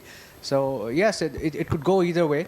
And I would invite everybody to have a look at the latest paper by Google. They just dropped it last night about the DeepMind. How AI it's about artificial general intelligence, AGI. That's the latest. So how it's going to completely disrupt humankind and how it could be really disastrous for everybody. So they've tried to paint a really gloomy picture with it, and it's not far. It's at 2030. It's a 145 pages document. I've not gone through it myself entirely, but the fact is, the true document is 107 pages, and the last 30 pages are the various sources that they've, they tell you this is from where it is, this is from where you get it, references, etc. It is really interesting. They've of course used a lot of AI even preparing that page or that document, but who's going to read those 30 pages worth of documents? I mean, that's just the name of the documents, but is it possible humanly? There's no Of way. AI to consolidate it and help us. I think it's somewhere going to get into the AI loop. No, don't get me wrong. It's very, very simple for me to say, hey, whatever, DeepSeek or ChatGPT, here's a 140-page document, just drop me a 2-page synopsis of it. No. Yes, that can be done. Does that give me a full picture? Probably not. It gives me the I think, and that's exactly, I think, Sandhya, in your initial keynote, you did touch upon a point where you said AI should be used as an assistant. It should never be a decision maker. It is not up to that level yet. So I'll delve into another topic just based on, it's a very good point which you raised. Is AI going to take away our jobs? Certainly no. Humans are going to be there. They are the decision makers, right? So I think if we kind of continue on that aspect. Just on one point, to help on the educationalists here, incubation centers are one of those which can definitely help us better, where you will try and interact with the students. Imagine just spending few hours today, if you can able to kind of get an idea. Imagine a month that you spend and get. So incubation centers are one where you can look at getting the right kind of candidates. Correct. Second is what I look at as a hackathon and all of those, which is quite influenced by AI even today. But I think some of those bright students definitely show up, and the confidence in which. So these are some of those other ways of identifying good potential. Makes sense. Makes sense. Yeah, go ahead, please. Multiple thoughts here. It goes back to the previous question about where the knowledge is going to come from. And Nasir Bhai ended up saying that the depth is very important, the basic foundation is very important, right? So the thing is, humans have been exposed to extreme amount of knowledge in the last couple of years, right?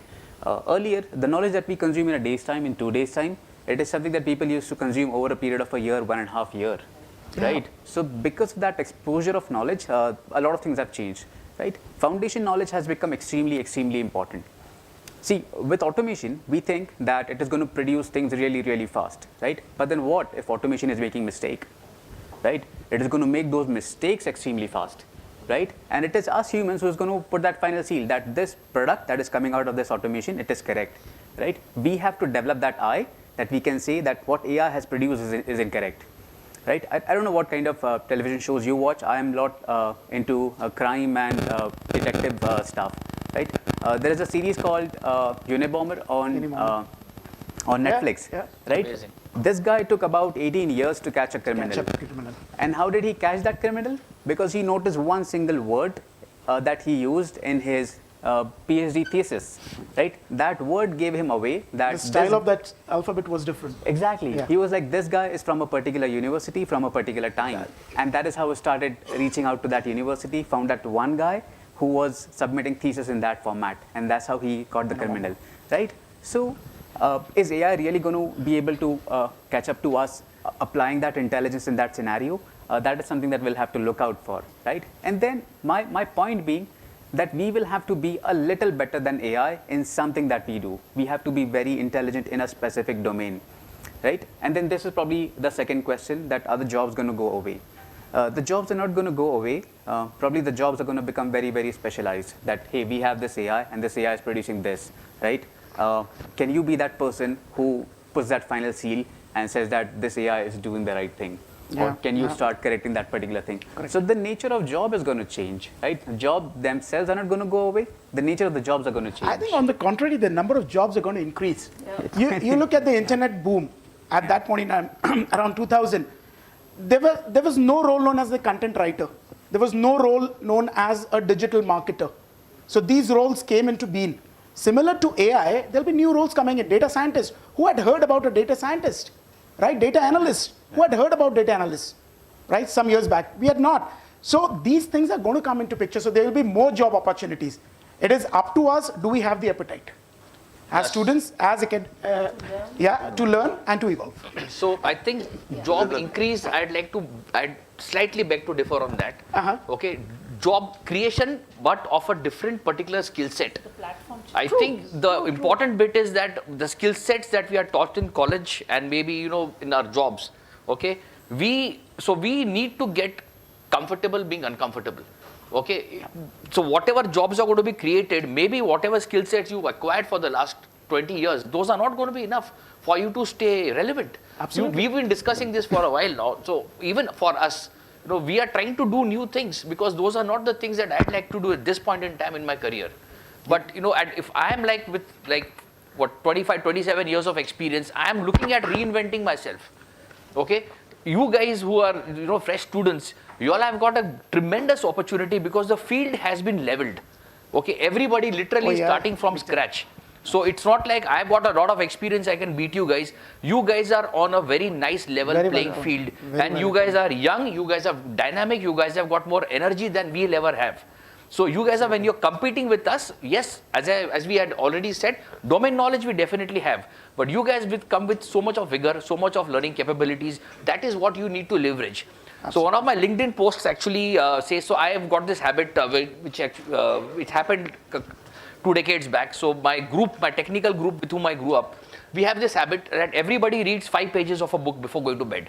And invariably, it could be any book. I mean, like today I'm reading C++, tomorrow I'll be reading SQL Server.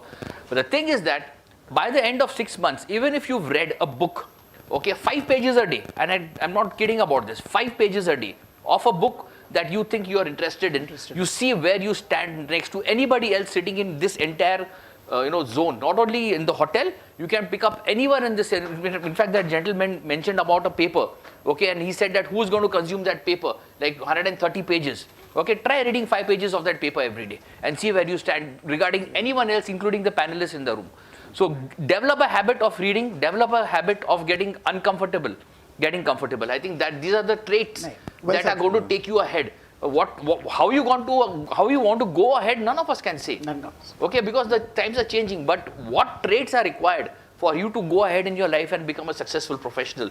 Those are still the same that they were 30 years back. Hard work cannot be replaced.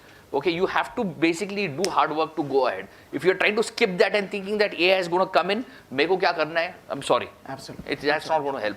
I think you have the question here. Yeah, so very interesting conversation. My name is Prasad. So I have one question to all the panel members. You are coming from different part of the industry and different part of life. Now, when we say learning or education, we have primarily 3 stakeholders. Student, most of my student friends now, they will prepare themselves for the industry. Maybe after 2 to 3 years, they would like to have a good job in their hand. Second is the trainers, teachers. And third is the policymakers, and we can count university, colleges, government, everything in the policymakers, okay? Right. So primarily my question is now, looking at this AI, what is your suggestion for all my student friends and teachers or trainers? How they should be preparing for this, the change that is going to impact. And I think I'll pick up from the point which Sanjay actually brought up, and I firmly believe in that option. There has to be a lot of synergy between institutes and industry, which is lacking today, and the incubation centers, right? So why don't the institutes and the industry come and collab together and basically create a center where the students can get a first-hand knowledge, right? So that could solve part of the problem. Okay, why am I saying part of the problem? Is because the remainder part of the problem is personal. The person himself or herself has to have the appetite to actually upskill. So it goes in a handshake mode. So just to add, as a student, if I'm preparing for the job market, so level 1, whatever new things that comes into the market, first we should literate ourselves with that. Awareness. So awareness. So AI literacy is the first part. Then I should become a user of AI, consumer of AI. And third thing is I will become an expert of AI so that I can, build my own agents using Copilot or, whatever, Google tools and whatever. So I will consume those things. So what is your advice that will help our student friends? Thank you. Okay. See, there are two professions that you can look at. One, are you building the AI agents or are you consuming it? And both of them are great professions, when you are in a domain knowledge. I don't want to sit down and build. I have team who is building it, and how smartly I'm using them will decide my future. So there are two ways that the students can look at and how they want to progress in life. One is to either get into the technical, where they build, or you're looking at a domain and how you rightly this entire symposium called synergize the learning and then move forward. So I think they'll have to discriminate on where they want to take the path. See, sometimes it'll cross and it's okay. It's a long years of 35 years, so it will change. But primarily if they can get some clarity there, it will be a good start, I say. Very good start. In fact, I actually had prepared for this point. And I'd written it down as tips for students. Okay, I'll be verbose, I'll just read through it. First thing is awareness. I think we touched upon that, right? What the students can do is, first and foremost, become aware about what is AI, in which domains, how it is being used. So that's one. Second, basically know statistics a little bit.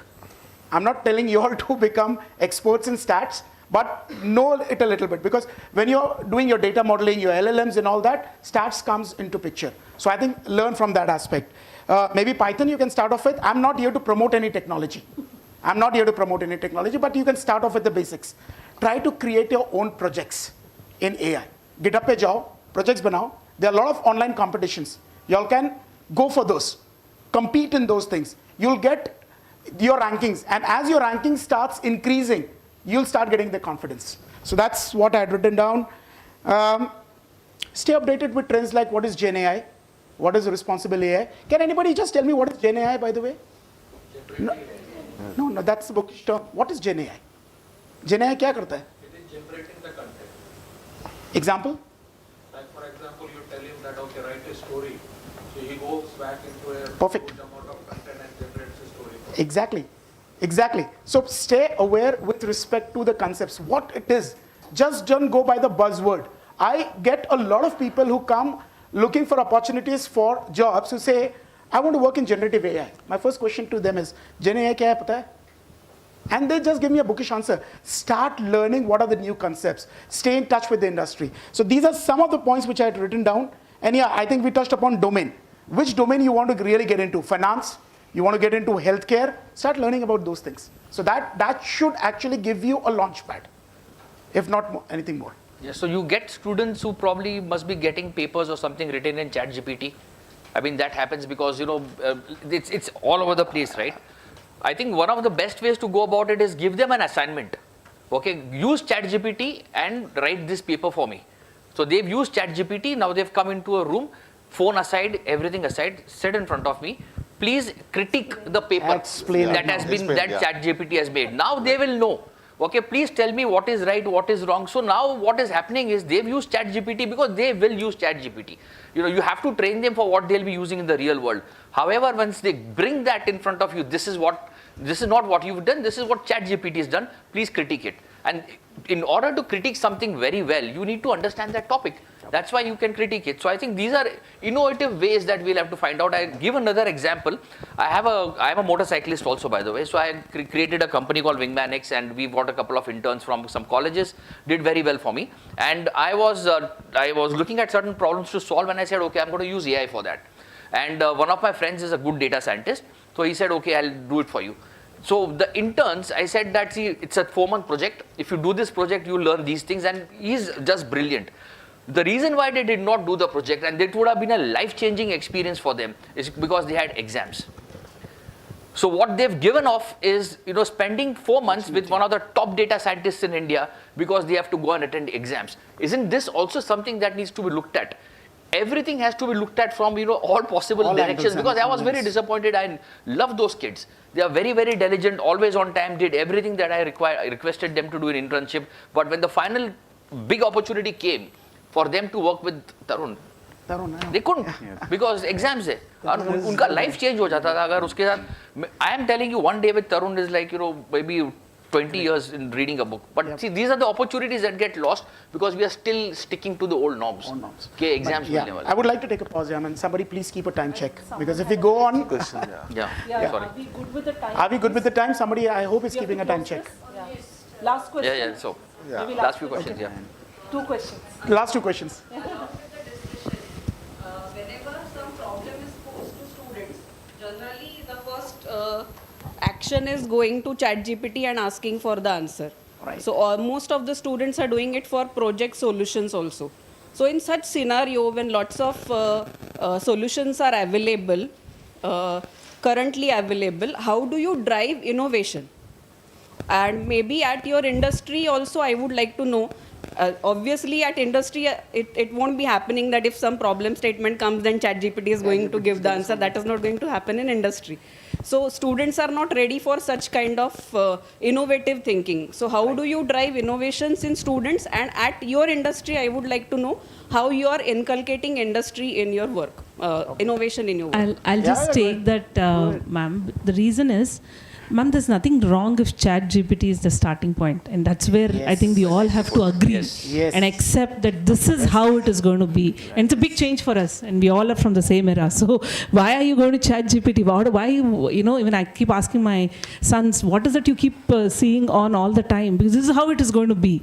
I think the question next is to kind of look at the ChatGPT, go through a subject, understand that, now come and explain to me. I think in continuation to what he said, I think if as teachers you start identifying and make them realize the gap between the ChatGPT and the actual knowledge, I think we have won this battle for a long run. And I think the only point which I would like to say is, why not ChatGPT? Okay, let them use it. Let it be the starting point. The starting point has changed. Right. Let that be Everyone hit by a nail. I mean, it has changed. And ChatGPT she asked, is the starting point now. And she asked about the industry. Yeah. Even in our industry, in our own internal, we have an EY cube, which is equivalent to a ChatGPT. We don't put our data outside, but we do encourage people to go search there and find out what is there. Don't start from scratch. We've got I think that's been the norm. So it's the same. It's the same. And then the starting point or the reference point might have changed. Correct. Earlier for us, it might have been books. Now it is ChatGPT. Correct. The onus is, don't rely on ChatGPT, use your brain. Do your research. Do your research. And be prepared. Correct. So that you can get at least some data points. Right. Then start building on it based on your domain knowledge. And ask questions. And then probably a recurring theme, sorry ma'am. A recurring theme has all along been that what is ChatGPT? Do we rely on it? But then my question here would be, do we have mixer grinders at our home, right? Absolutely. Why are we not using mortars and pestle? Why do we have washing machines at our home, right? We know that, I mean, clothes get washed better when we do it with hands, right? They live longer, their life elongation, things like that. But then tools, they're going to become essential part of human beings. I mean, that is what makes us humans, right? That when there's a new tool, we adopt it, we start using it, right? And then on top of it, we do something different, right? Having an eye for cleanliness, having an eye for good taste of food, right? It is not a substitute. We still understand at what proportion we have to add something to make good food, right? ChatGPT is a bit like that. There is no substitute for domain knowledge, right? You have to have that knowledge, you have to understand the problem statement, right? And then instead of hiring a programmer, now you're going to prompt to ChatGPT, hey, give me that little piece of code that's going to do this work for me. Yeah. Right? So ChatGPT is, once again, like you said, is an assistant to building something new, like a mixer grinder, right? It is going to help you cook food faster, right? ChatGPT is going to help you write better code faster, better content faster.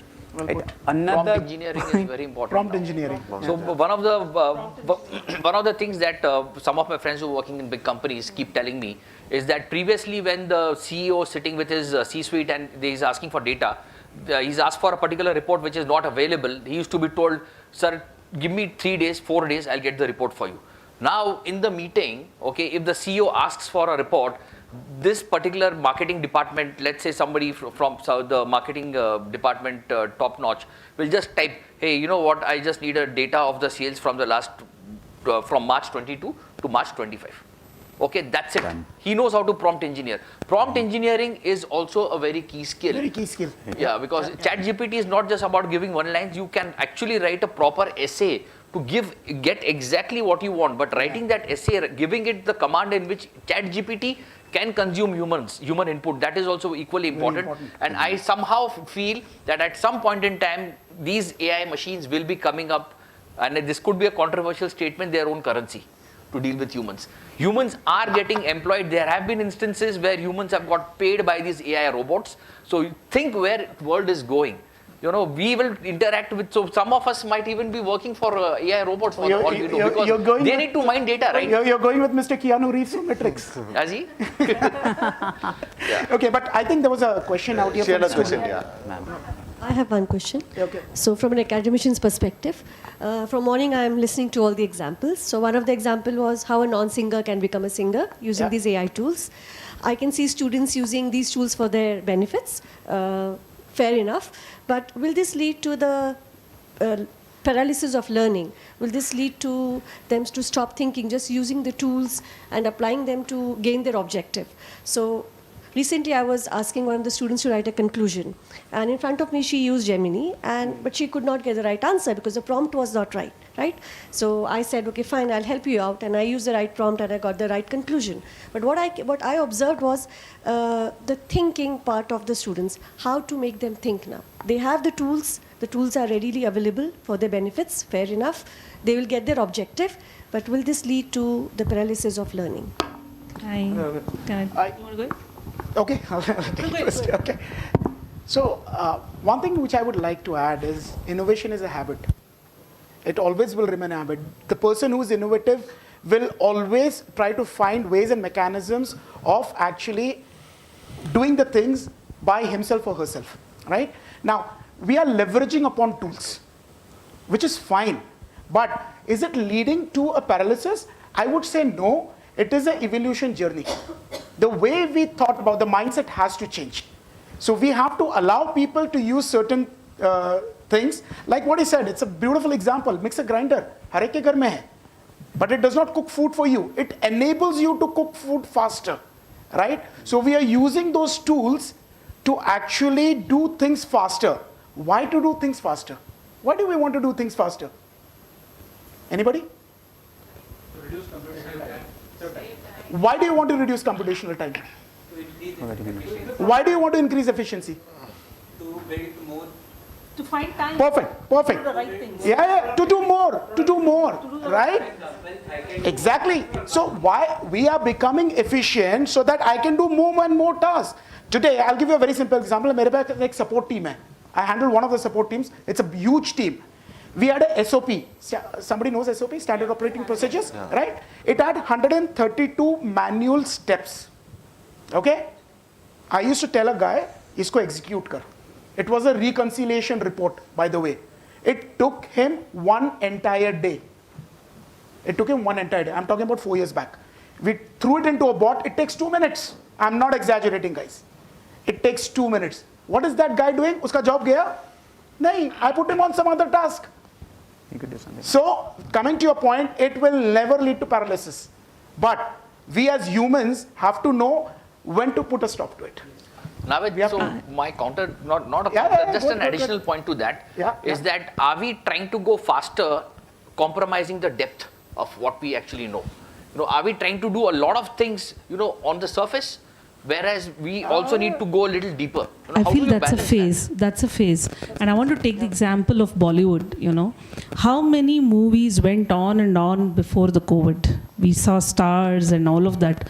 It's totally changed right after the OTT has come. People are looking into what is content. This will burst. It takes time. It takes time. And we all need to have patience at this point of time because children are excited. I still call them children, but students are excited. We all are children in a way, learning this, but we all are excited. The excitement is in the peak. This is the fantastic thing. Till you realize that this is all it can give, you have to go back to your books. You have to go back to do your research. The right knowledge is always appreciated, ma'am. There is absolutely nobody can recognize this. That myth has to burst. It will take some time. We are in that fantasy world. Very soon we will come down. We'll come down. And then if I were to take a shot at this question, I'd been very excited about adding this singing wala angle to it, right? See, economics principle, right? No thing is one thing, right? If there's a buyer, there's a seller as well. If nobody is willing to sell, nobody's going to be a buyer, right? I always wanted to probably have a record of my own, right? I use ChatGPT and then I record a song, right? I am producing something. Are there people who want to consume it, right? So it is always a producer-consumer problem, right? I can record 75 songs, put it on YouTube. People want to watch it or don't want to watch it. That is another aspect. So AI has produced a lot of consumers, right? People want to watch that content, right? They want to watch some music, some songs, some lyrics, those things. But then, why do humans produce, right? I mean, why do we write content? Why does he go for a bike ride? Why does somebody cook That's food? because he has 2 super bikes. He has 2 super bikes. That's but why he then, goes for a ride. but then, I mean, the only thing that we humans have is that we can enjoy it, right? So I think with AI, a singer wants to become the best singer because he enjoys it, right? So what is happening at the producer part of it, right? I write good code because I enjoy writing good code, right? Even if ChatGPT is going to write that code, I am so good that I can pinpoint that ChatGPT, the code that you have given, Can I nail it? Is not enough. That is something known as satisfaction. जब तक मैं खुद का code नहीं लिखता हूँ, मुझे satisfaction नहीं आएगा. Right. And every human has that aspect in him or her. आप कॉपी करके कोड लिख लो, आपको satisfaction नहीं आएगा. And that is probably the craftsman part in my profile that somebody read here, right? Humans do things because we enjoy doing those things, right? Somebody likes cooking, somebody likes music, somebody likes writing code, somebody likes riding bike, right? We are producers of things just for the internal satisfaction of it, right? The consumers, they are always going to be there. They are either going to read my code or they're going to go to ChatGPT, put a prompt and get a code from there, right? And they're going to get their job done, right? If there is a market for somebody who is cooking food, there is a market for Domino's as well, right? I don't want to cook pizza, I just want to order it. I want to satisfy my cravings here, right? So with AI, I think the point that I'm trying to bring home is with AI, a lot of noise is going to disappear, right? And people are going to do it for the fun of it. One of the reasons, I mean, we look for efficiency is so that let computer do the thing so that I can indulge in music, right? I can indulge in something that I like, right? We get free by using a washing machine and mixer grinder so that I can sit in nature and enjoy it, right? We don't want free time just for the heck of it, right? We want it because, right, we could enjoy the realities of life, right? Yeah, but just for the time check, I think there was a student who had a question. I don't want to miss him out. Maybe if that's the last question, that's okay. Time up. Time up. First of all, good afternoon, sir, and thanks a lot for We are giving not, me a sir. I chance. have not yet been knighthood. Yeah.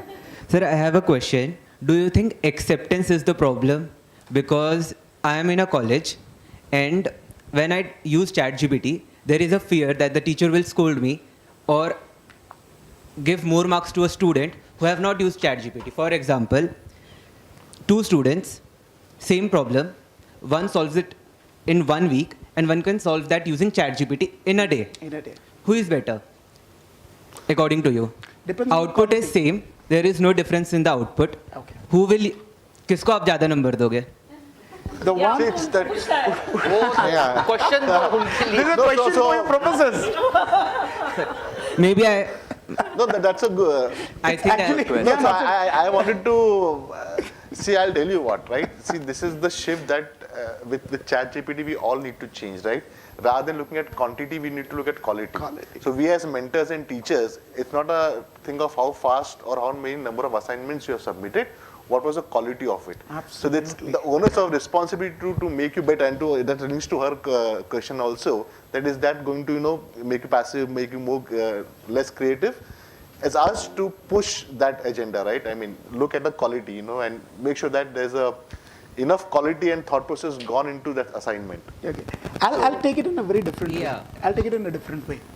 I'll first and foremost look at the output. Of course, you're saying the output is the same. Yes. I'll pick up from his point. It has to be definitely quality. But give us the benefit of doubt that we've got the experience more than y'all, right?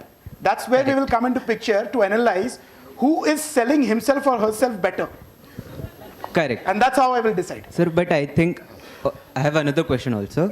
It's like the main question is acceptance. For example, sir ने अभी बताया था कि we can use ChatGPT to solve the problem and to debug a problem. For example, I have a problem. ChatGPT will not solve that problem, but it will guide me through that. Enable you. Yeah, I'll tell you enable. what your teacher will not be happy with. If she's given you 5 days, and the last day you sit on ChatGPT and submit, that is what she will not like. If you have done the first day ChatGPT, spend the other 4 days to do, understand, and go back and submit to her. Trust me, you will always be the light student. So she knows, she can find out, or he can find out. Again, giving the benefit of experience. Benefit of experience, we can find out. It's true. Thank you, sir. So effort will be seen very, very clearly. And see, end of the day, yaar, it is your satisfaction now. I'm again coming back to that point. आपने ChatGPT use किया है, किसी ने नहीं किया है. Satisfaction is like solving a problem. Problem is there. No. And I differ on that. All problems cannot be solved. Do you agree? Correct, yes. Yeah. The journey is important. The destination is not.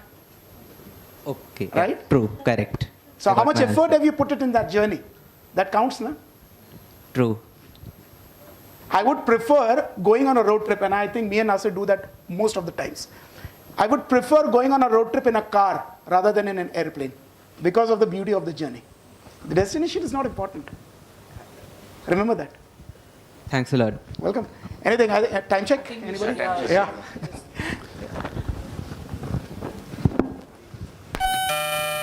What an illuminating discussion we have had. From automation to upskilling, this panel has truly shed light on the evolving relationship between AI and industry. Thank you to our esteemed panelists for sharing their expertise and perspectives. I'd like to request you to take your seats. Thank you. Thank you.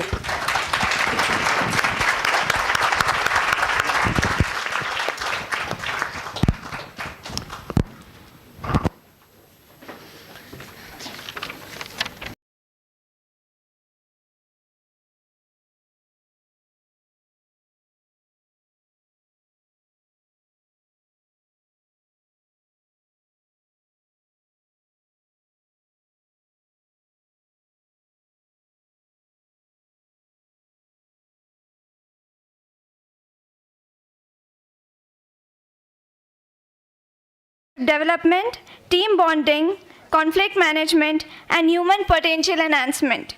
With a background in computer science from the University of Pune, he has emerged as a thought leader in self-help and personal transformation. He is the creator of Tattva Bodhika, Elemental Discovery System, and India's first certified facilitator of the 3 vital questions methodology. Prantik sir also holds credentials as an Ikigai coach, NLP coach, life and business coach, Heal Your Life leader, Pranic healer, and more. As an avid reader with a personal collection of over 4,200 books, he has authored 3 inspiring books, Live Inspired, Elements Within, and Khulja Simsim. With his holistic approach and deep wisdom, Mr. Panigrahi inspired and transformed lives across the globe. Let's give a heartfelt welcome to Mr. Panigrahi, whose profound knowledge will enrich this discussion. I kindly request Principal Dr. MP Dale to felicitate Prantik sir with a token of gratitude.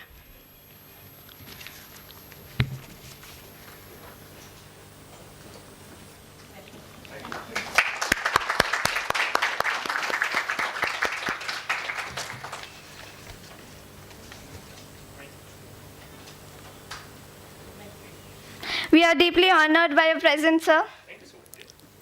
Next, it's my pleasure to warmly welcome Dr. Arya Mane, a remarkable professional who seamlessly blends expertise as a dentist, lawyer, and medico-legal consultant. With 3 years of experience at My Counselor India, Arya ma'am has provided invaluable guidance to countless healthcare professionals, tackling complex medico-legal challenges such as malpractice cases, patient rights protection, and intellectual property security for groundbreaking medical achievements. Through seminars, consultations, and advocacy, she equips medical professionals to mitigate risks and thrive ethically and professionally. Her dedication to creating a fair and safe healthcare system is both inspiring and impactful. Please join me in extending a warm welcome to Dr. Arya Mane, whose profound contributions in their field make them a standout addition to this panel. I kindly request Principal Dr. MP Dale ma'am to felicitate Arya ma'am with a token of love.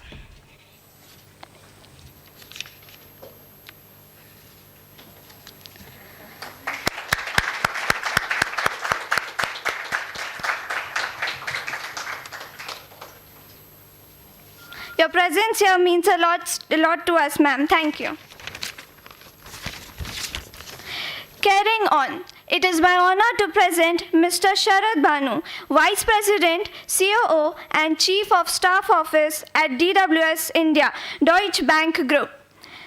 He is a seasoned expert with 24 years of expertise in financial and non-financial analytics, strategy, operations, and workforce management, working closely with CXOs, Chief Experience Officers.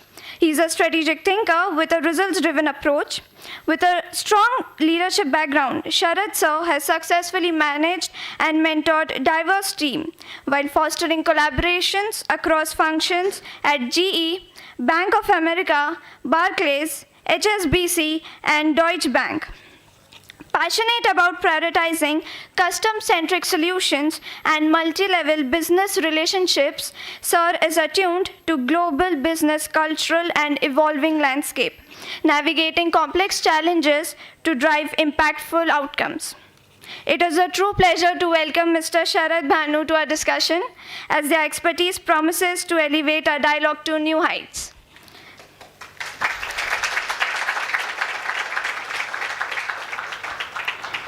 I kindly request HOD ENTC Dr. P.P. Mane to felicitate Sharad sir with a token of admiration.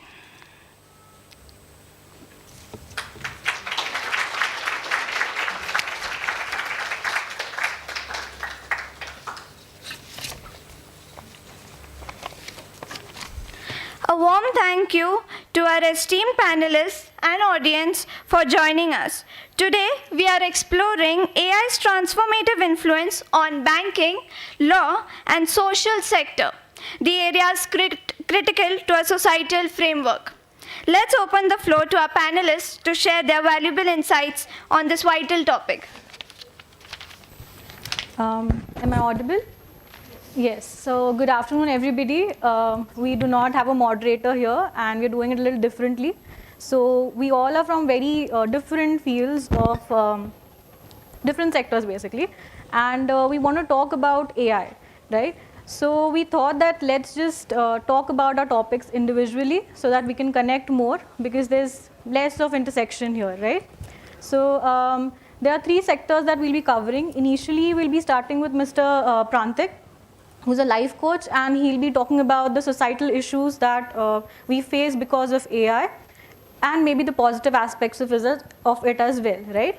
After that, we'll have a presentation by Mr. Bhanu, who will be talking about he's a financial analyst, and we'll be talking about AI and finance, right? And finally, I'll end it with the governance that comes along with AI, that is the legal aspects of it and the policy making around it, right? So I hand it over to Mr. Prantik. Am I audible? Okay, great.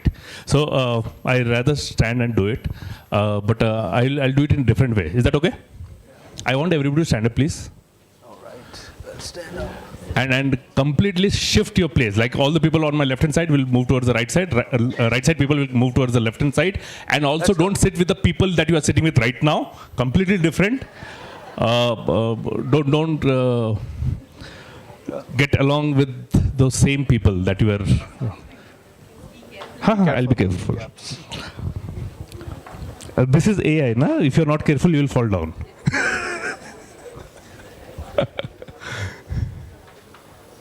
Everybody shift, everybody, yeah.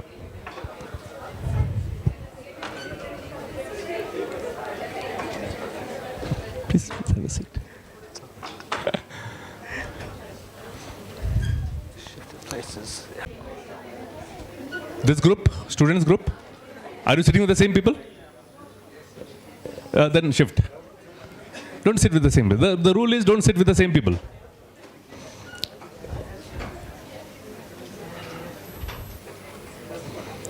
Okay so let's understand. मैंने जैसे आपको बोला कि आपको अपनी जगह change करनी है, what thoughts and what feelings came in you? क्या विचार और क्या फीलिंग्स आपके अंदर आए? Yes. No, I did not say the action. What thought came? Like for example thought है काइको, ऐसा वाला. Okay, what thoughts came? It's good. हाँ, एक ही जगह पे बैठ के आलस आ रहा था. Possible. Getting out of your comfort zone. Okay, great. हाँ जी. Oh, did you choose the right person this time?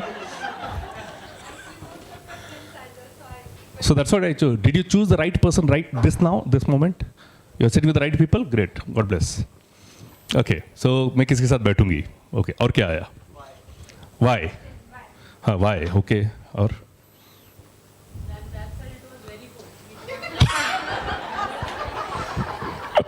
Yeah, Mr. Bhanu was sitting with me on the table. He felt very cold, so he shifted back. Exactly. So you got an opportunity to shift from the cold region to a bit warmer region. Okay, great, fantastic. What else?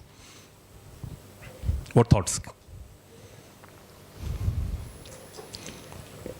How many of you got a feeling? Oh, अब कहाँ बैठूं? क्या होगा? How many of you got that kind of feeling? किसी के अंदर आया एक odd feeling? Okay. Now, why did I ask you to change? Now the question is that.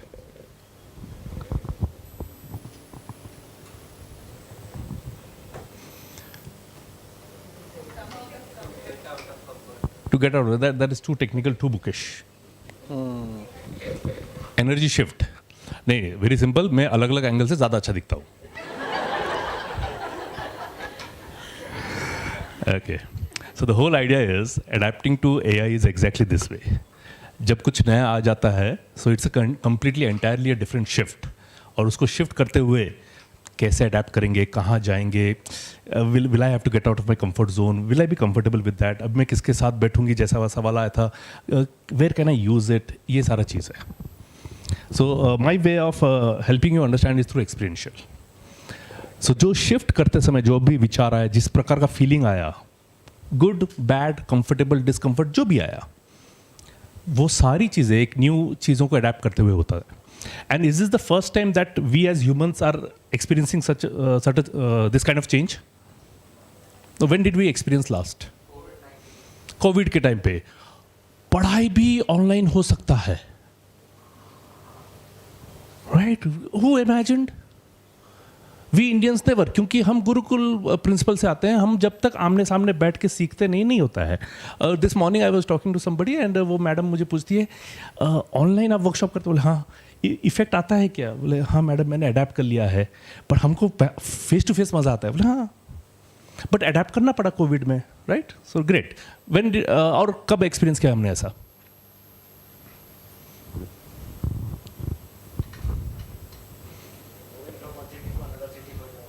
हाँ, moving from different city, that's a fantastic example. कितने लोगों ने उसी सिटी में रहते हुए घर बदला है, घर चेंज किया है. हाँ, you have shifted homes, right. Forget about different city. Interns एक कॉलोनी से दूसरे कॉलोनी जा रहे हैं. What was the feeling at that time? Resist किया, right. You resisted.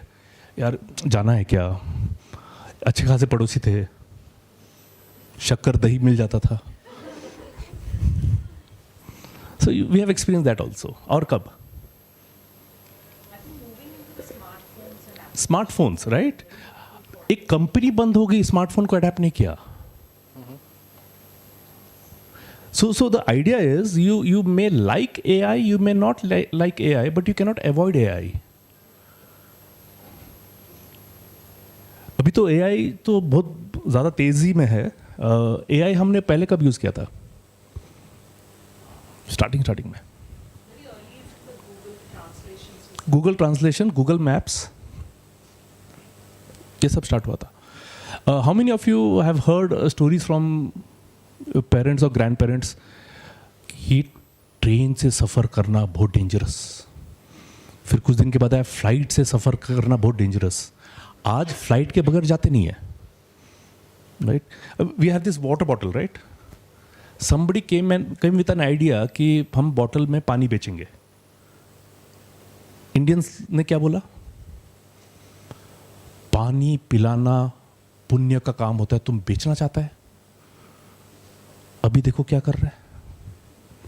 So there are a lot of disruptive ideas, but at one point we have to adapt क्योंकि हमारे survival के लिए, हमारे थ्राइविंग के लिए बहुत ईजी हो जाता है, बहुत इंपॉर्टेंट हो जाता है.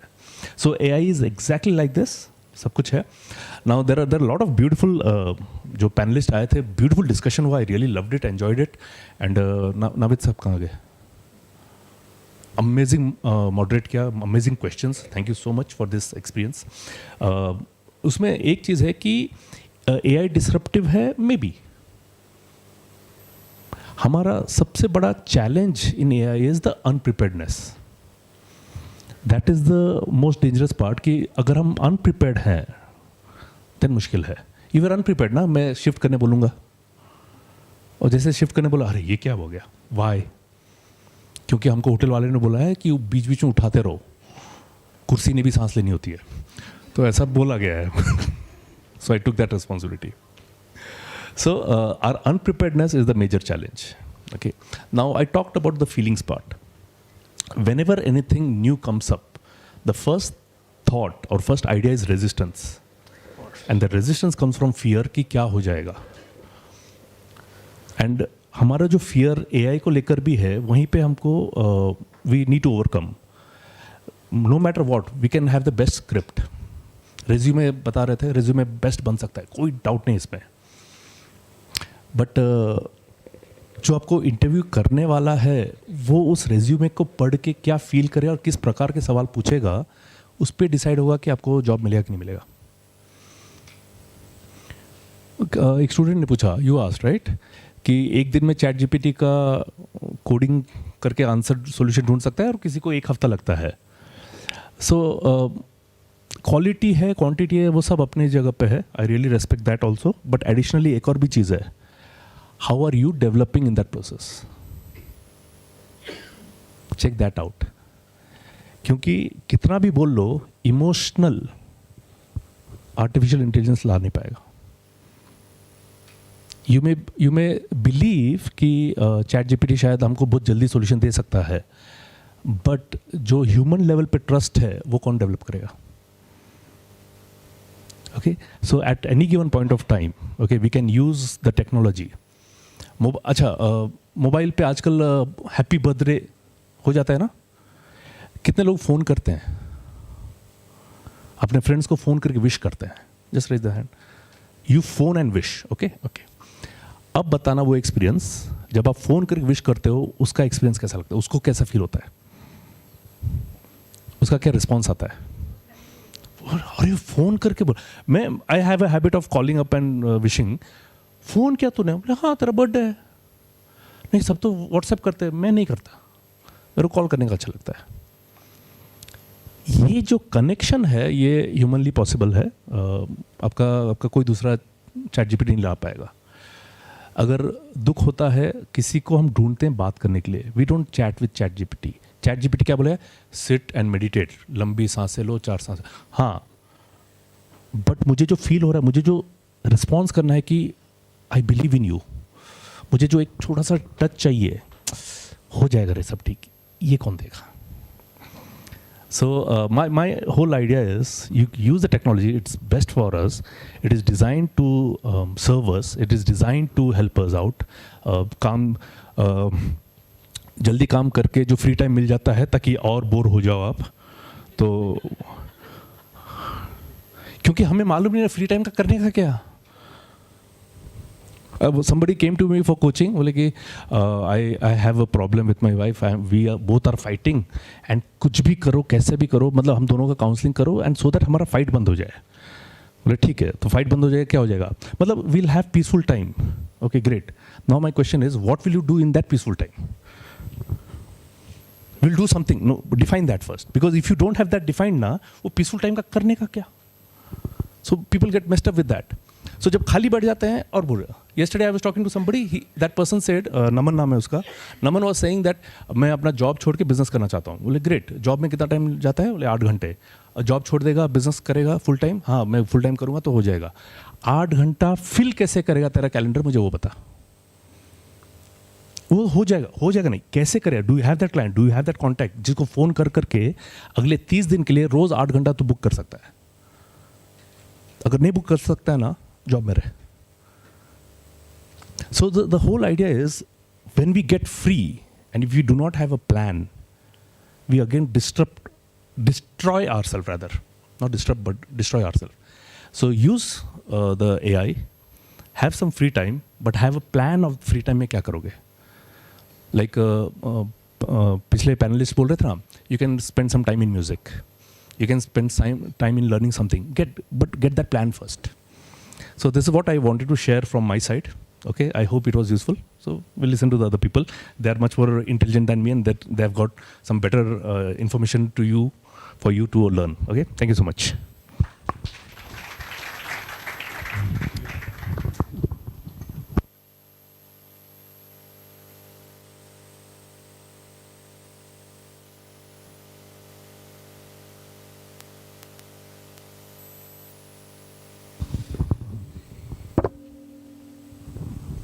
Right. Thank you. Do we have the presentation? All right. All right. That's fine. I know what I'll do with my free time, though. So that's. I love to play tennis. I'm not saying I play really well, but I love the game. And soon after this, I'm gonna be at the Pune Club 5:30 p.m. because I have an appointment to play doubles with a few people. So that's what I'm gonna do with my free time. All right, presentation time. Thank you, everybody. Simple thing. First of all, we're going to talk about innovations in finance. We're going to talk about money. We're going to talk about AI. What does it do for us? What are we trying to make it do for us? Just about everything. So you would see a robot that can do, help with customer service, help with financial modeling, stuff that was really complex, stuff that was really out of the league for a lot of people can actually be, many components of it can actually be done by robots these days. Trade decisions, fraud detection, we'll especially go into that. Sales and advisory, that is my favorite topic as well, so we'll delve into it. And that's my Ghibli image as well. Since we're talking about AI, everybody has to have one, I guess. That was the trend of the week. The week is coming to an end soon. By the way, I mean, do you know, when you ask for an AI agent to make a Ghibli image of you, and you ask them to make you slimmer in the picture, it can do it. If you ask them to make, why does everybody love it? Because it doesn't make you ugly. Nobody's Ghibli image is ugly. Even if you ask it to make you ugly, it's not going to do it. Try it. I did try it. Doesn't do it. So I was trying to do it for a friend of mine, because not for me. But either way, let's move on. So, next, yeah. So, I mean, theoretically, is AI changing the world? Yes, it is. Is it changing the way we look at our jobs? Is it the way that we expect the agent or the artificial intelligence to work for us, the machines to work for us? It is changing rapidly. Stuff that I used to do 20 years ago, just trying to do some logical coding, if then else logic on a portfolio of a few million customers, that used to be done manually on smaller segments, trying to do it on a mainframe coding, getting it uploaded, and then trying to hope and pray to God that the results are right. Now, these days, I mean, you don't have to rely so much on, the expertise of yourselves in doing it all, but you do have sufficient support, sufficient help to somebody to check your work, somebody to do a pre-definition, do a champion and challenger kind of bifurcation on your portfolio and figure out whether what works for 10% of the portfolio, what's the possibility of it working for 100% of the portfolio as well. So some of the key areas where we are seeing a lot of innovation, we have seen a lot of innovation recently, is about predicting how a particular financial model would work. What is the category of customers it would actually work for, based on which you can decide and you can make suggestions depending on what the want of the customer is, what is their risk appetite, what is the time frame they're looking to invest their money in. So those are some of the key themes that finance is touching upon. Of course, it's very fashionable to have your product mention things like AI powered, AI generated, and all that. A lot of it is not really is basic analytics most of the times, but we love the terminology of AI, so that happens as well. Let's move on. Yeah, this is the growth of financial market, AI in financial market, numbers, stats. Not going to go into it in detail, but yeah, let's move on.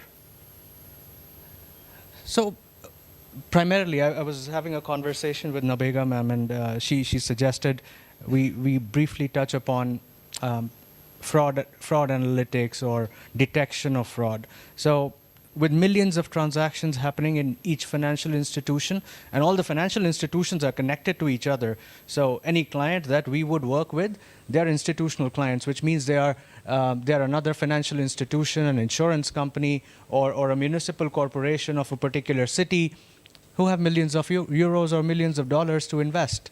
Now, those billions or aggregated in total, it becomes trillions of euros or dollars that is getting invested. It is changing hands. It is changing accounts by the second. And one of the most important things is, do I like to save? Do I as a bank or as a financial organization? Yes, it is my responsibility to save my customers, but is that my business? No, I'm here to make money, right? I would not be judged upon most of the time. My prime goal is to, of course, make sure we make more money for our clients, we make more money for the organizations, get a better bonus ourselves. So those are the key observations or the key considerations. But can I do all that without paying due consideration and being not absolutely careful about the regulation, about the compliance, about protecting my investors?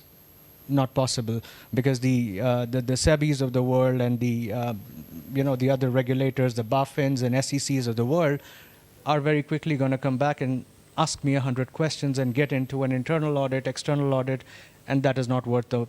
And basically, you can lose license very quickly. And hence, anomaly detection. What is anomaly detection? So, for example, if I'm a customer, if I'm living in Pune, I'm a retail customer. I use my account to transfer certain funds of money sitting in India to my parents, to my sister, or invest in certain vehicles.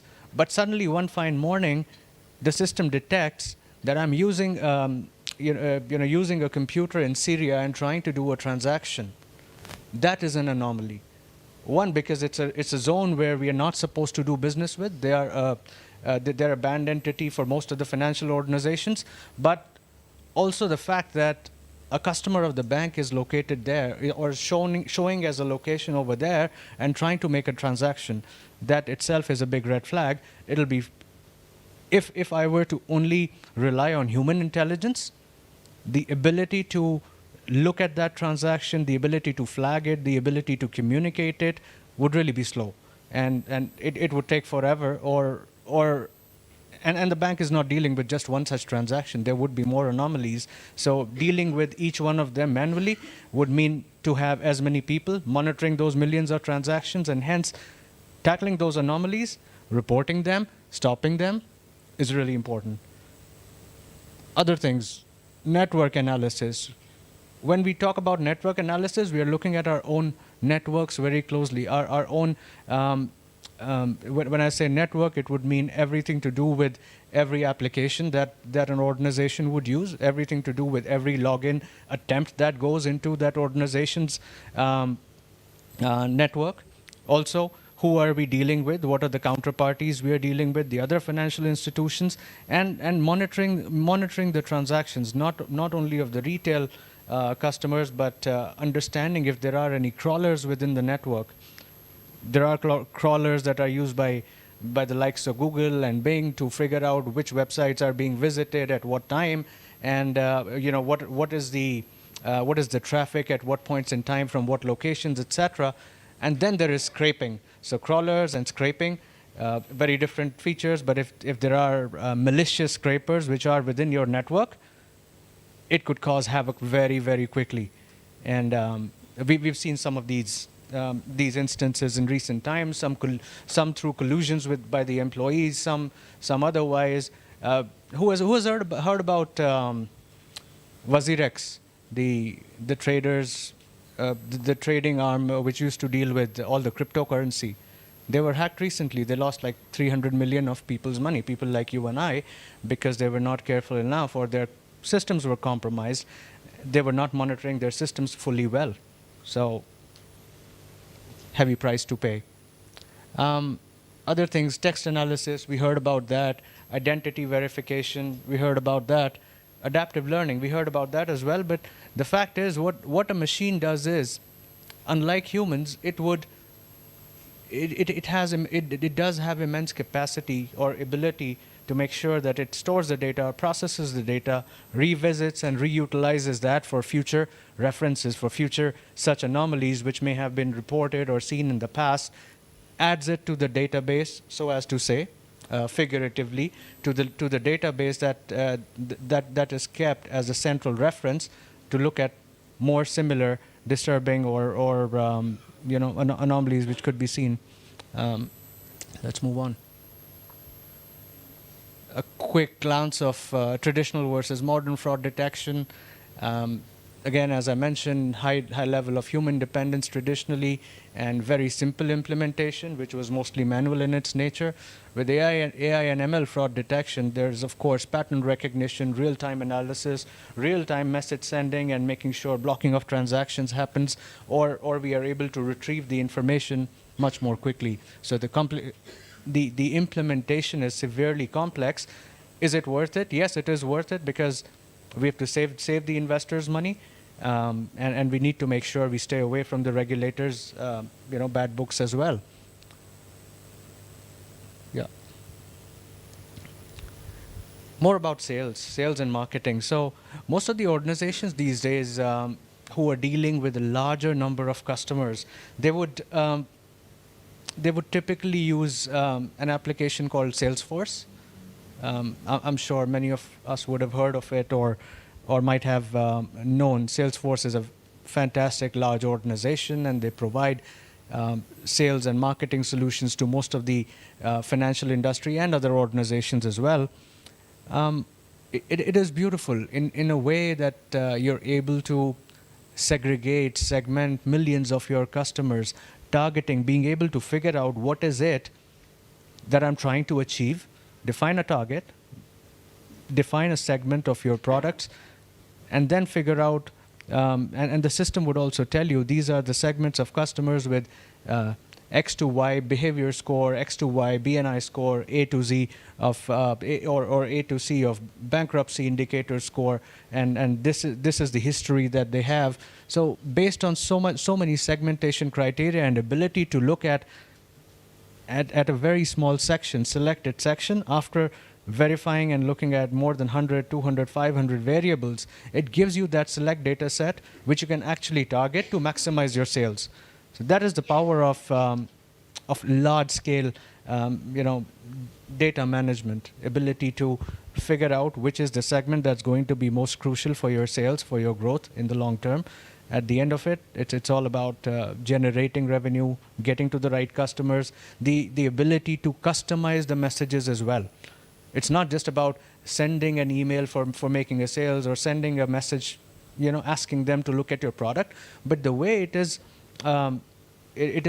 pitched, the way it is pitched with very personalized or very customized messages, especially for institutional clients, for them to be able to look at it very in a constructive fashion. So I was actually looking at another use case.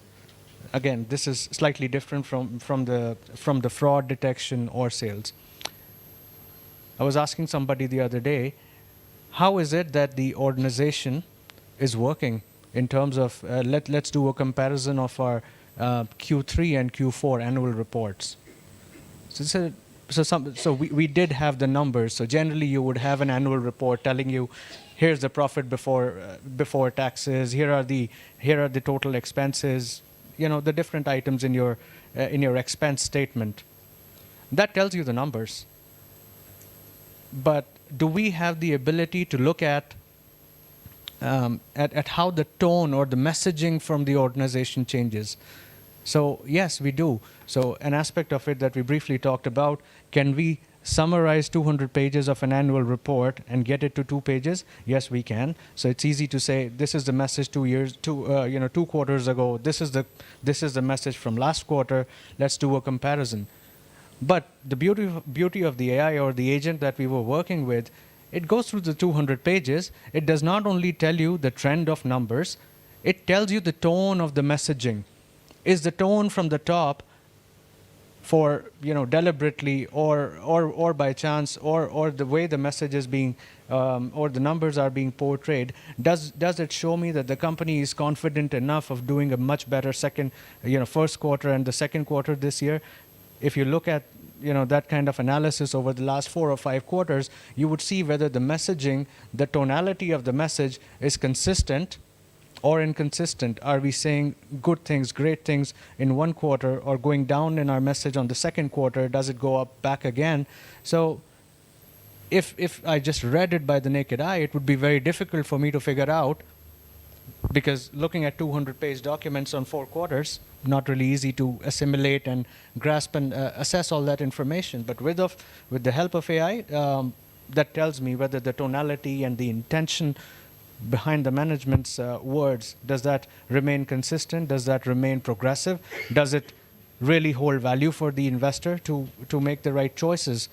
So, yeah. A basic slide about generative AI, predictive, agentic. Of course, we are far from agentic, but we are quickly getting there. As I mentioned, the Google paper last night, it's interesting. It's a good, I think it does throw in some really interesting perspectives about the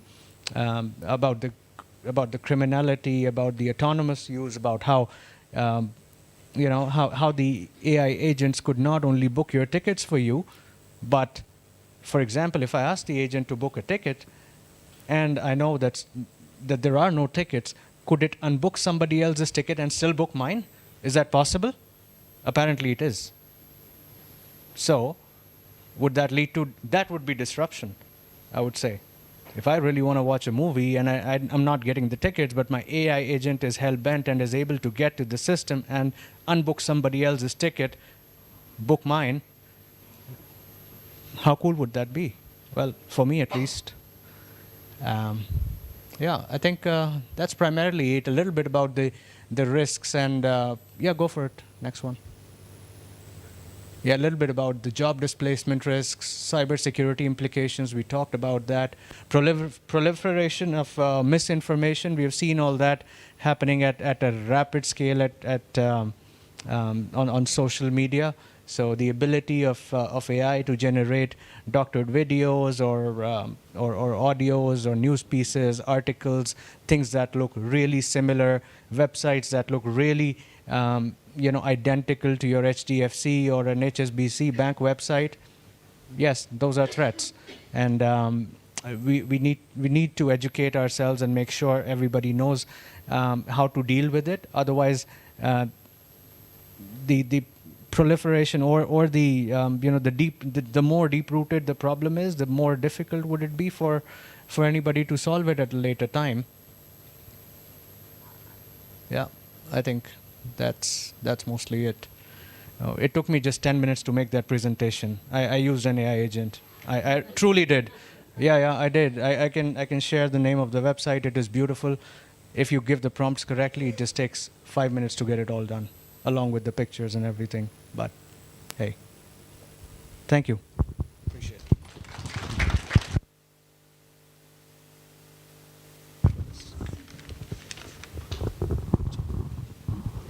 All right, so I guess it is traditionally I have to get up and give it. So I guess I'll use the dais here because I'm a bit of an introvert. So bear with me.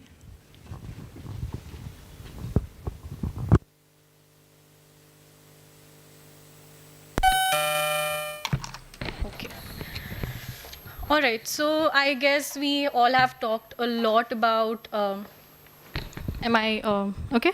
All right. So we've all talked about AI too much from the morning. And I guess it's time that we take a step back and we actually try to analyze the impact of it on our lives, right? So because I come from a medical background and legal background, what it does is it makes me extremely cautious of things. So when you go to a doctor or you go to somebody for a legal consultation, the first thing that they do is they will tell you how to prevent things, right? Unless, obviously, if it's too late. But prevention is the first thing that comes to my mind. Today, I will be talking on behalf of everybody from my generation, right? So I guess I'm the youngest panelist here. And so today, I bring a perspective of everyone who's, the Gen Z people who will be entering the workforce and have started entering the workforce right now. How many of you know Greta Thunberg? The activist? Yes, right? So what was her age, anybody? 16, right? What our generation has realized right now is that we have been given a lot of platforms to work with, right? But the impacts that are happening on our lives are very slow to happen, okay? So it takes a decade for somebody to realize if a certain medicine is working or not. It needs clinical trials. But what we are doing is we are adding that certain drug to our life very fast. So to build on whatever my earlier panelists talked about, so this is with all due respect to whatever knowledge that you've shared with us. What I feel is that, let's take the example of this water bottle, right? So we talk about change. We went from, no water bottle to, bottled water we can carry with us. So it's all positive, right? But what's the latest report on microplastics? Anybody? Nobody's read the report on microplastics releasing in this water bottle. So when we drink from this single water bottle, which I drank too because I had no other option, right? It releases microplastics into my bloodstream. So maybe it's been more than 2-3 decades that we have been using this.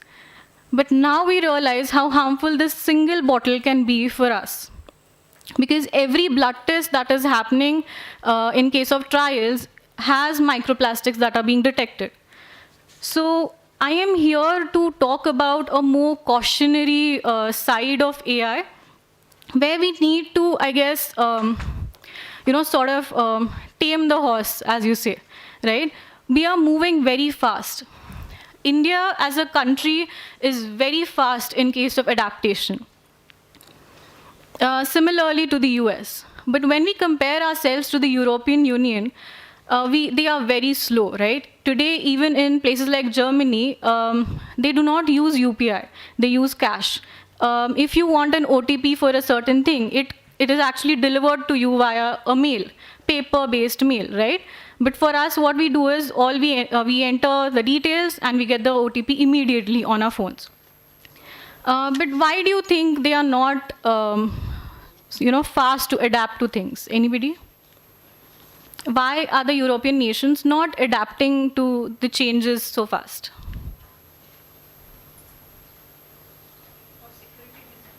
Yes. Anything else? Yes. Anyone wants to add anything? Sorry? Yes. Why? Because their nations are based on hard facts, clinical research, trials, right? So before they introduce something to their citizens, it goes through rigorous trials, testing, and a lot of debate and discussions from the academia, right? And that is the reason they're very slow to adapt to it. Now, does that mean that we have to follow their framework? No, obviously not, because our demography, the entire, the cultural difference, the, lack of equality, equity, everything. So what we need to do is we need to be very cautious in adapting something new. So we have talked about the Ghibli Art Studio since the morning. Everybody has given the examples, right? Can you pull up the slide, please? Sir's slide. If it's possible, it's fine. Yeah.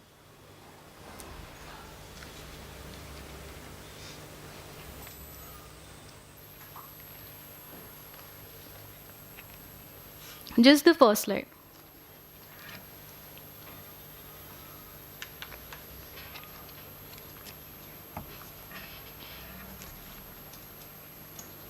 All right. So when you look at this slide carefully, as Sir rightfully said, that it makes your picture very pretty, right? If you put your own picture, it will make you thinner. Maybe it will give you better hair, shinier hair, bigger eyes. Or if you look at the filters or the changes that you can make with your phone filter or the phone camera, right? But how do you define beauty?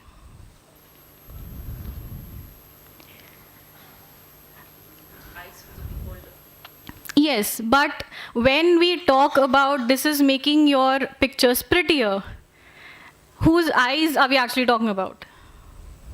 To get likes, probably it's all done. Yes, but where is that thought process that, let's say, the conventional thing, right? Fairer skin, bluer eyes, greener eyes, it's all very Caucasian, right? So when we are trying to make ourselves prettier for Instagram, for any other social media app, we are sort of propagating the thought process that a thinner body, let's say blonde hair, or bigger eyes, right? So that is what we are aiming for. But who is setting these standards is my question. Humans ourselves, those parameters will vary. No? Someone will like curly hair, so he will. Yes. But someone likes straight hair, so we cannot say that someone is defining. We as an individual are defining for me this is the beauty parameter. All right. How many in this room prefer curly hair over straight hair?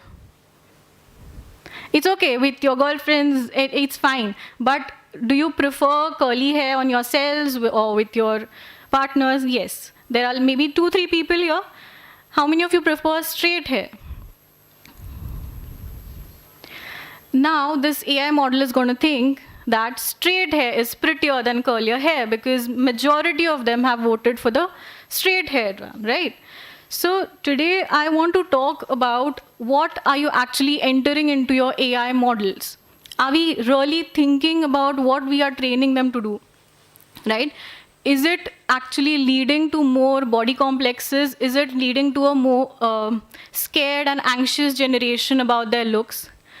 I changed my outfit 10 times before coming here, right? My parents came with me shopping, wear this, wear that, because we are so image conscious, right? But this change, transition in the social norms that is now being propagated on such a large scale because all you have to do is open your phone and see the most beautiful, thinnest, tallest models everywhere.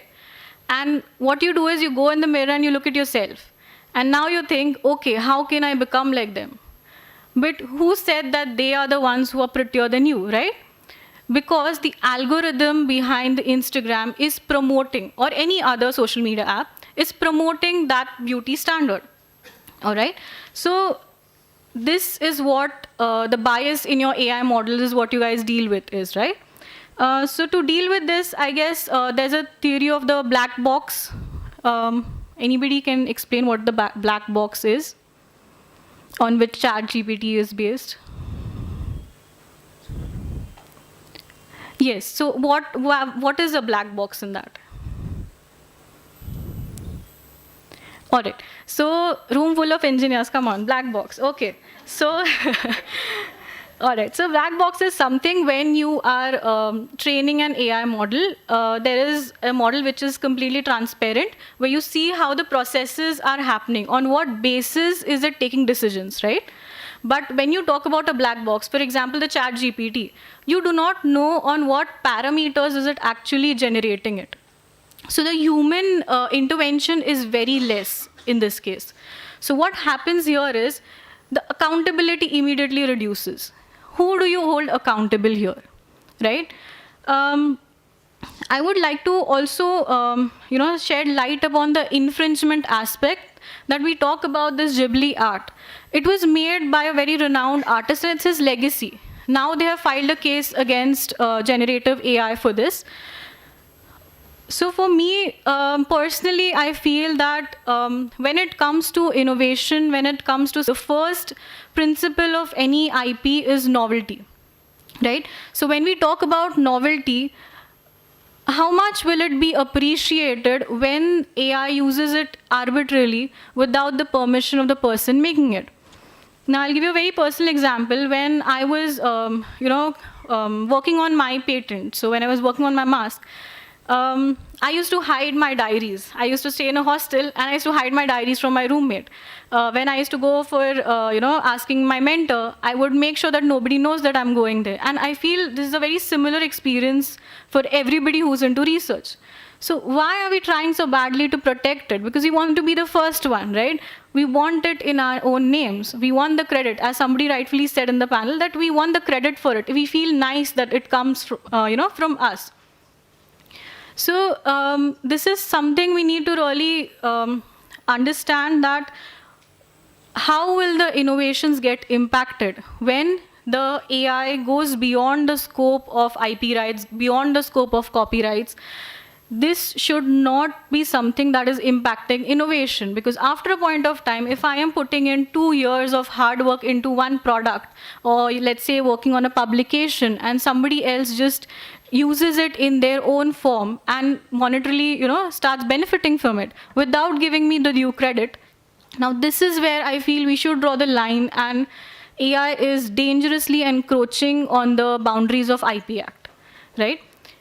Also, this is the reason is that we do not have clear legislations regarding it. To move ahead, I would like to talk about the EU AI Act. Is anybody aware of it? Are you aware of the EU AI Act? Yes. So, why this is necessary for everybody sitting in this room is because all of you either will work on an AI project, are working, or have worked in the past on it, right? We do not have any regulations in India when it comes to governing AI. Very arbitrary regulations which will not give you a lot of results.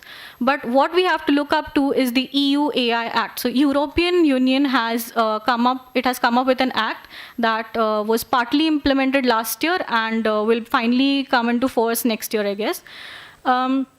This act has divided AI into 4 parts, right? The first part is the minimal risk part.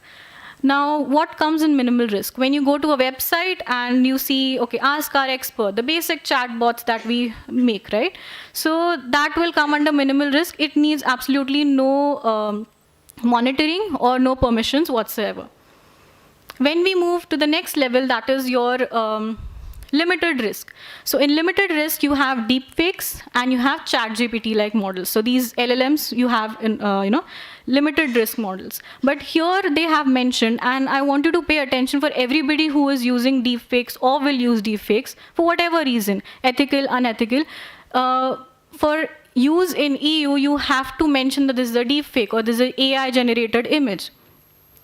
Now this is very, very important because there are devastating impacts of deepfake on everybody's lives, and it will show up in the next 5 to 10 years.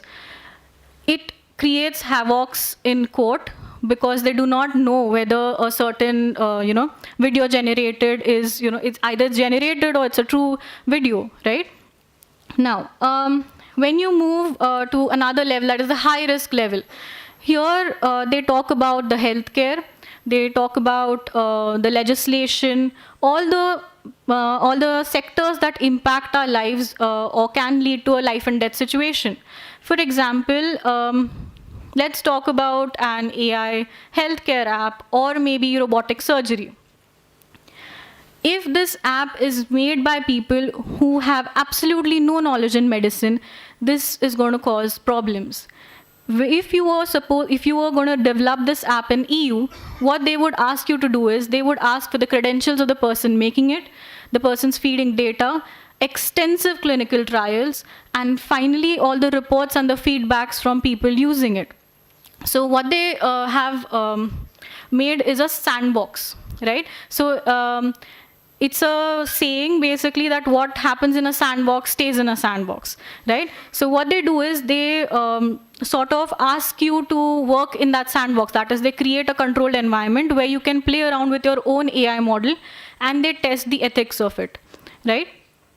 Now, moving ahead, when you go on a higher risk, that is the unacceptable risk category, how many of you know the social scoring system in China?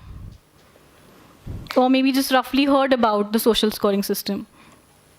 Okay, so one of the reasons I ask is how many of you know about it is because all of this is happening slightly under our noses and we are not aware about it because it's not coming into mainstream, right? We are always talking about the positives, the the progress and all of it, and it's great, it's wonderful, it helps us. But we should talk about such things. Now, coming to the China model, when you talk about China's scoring, what it does is, suppose there is a person X, right? Now this person has committed 3 crimes. The first one is, let's not say crimes, just 3 things that he has done. The first thing is he has not paid his credit card dues on time. So let's say he has a debt.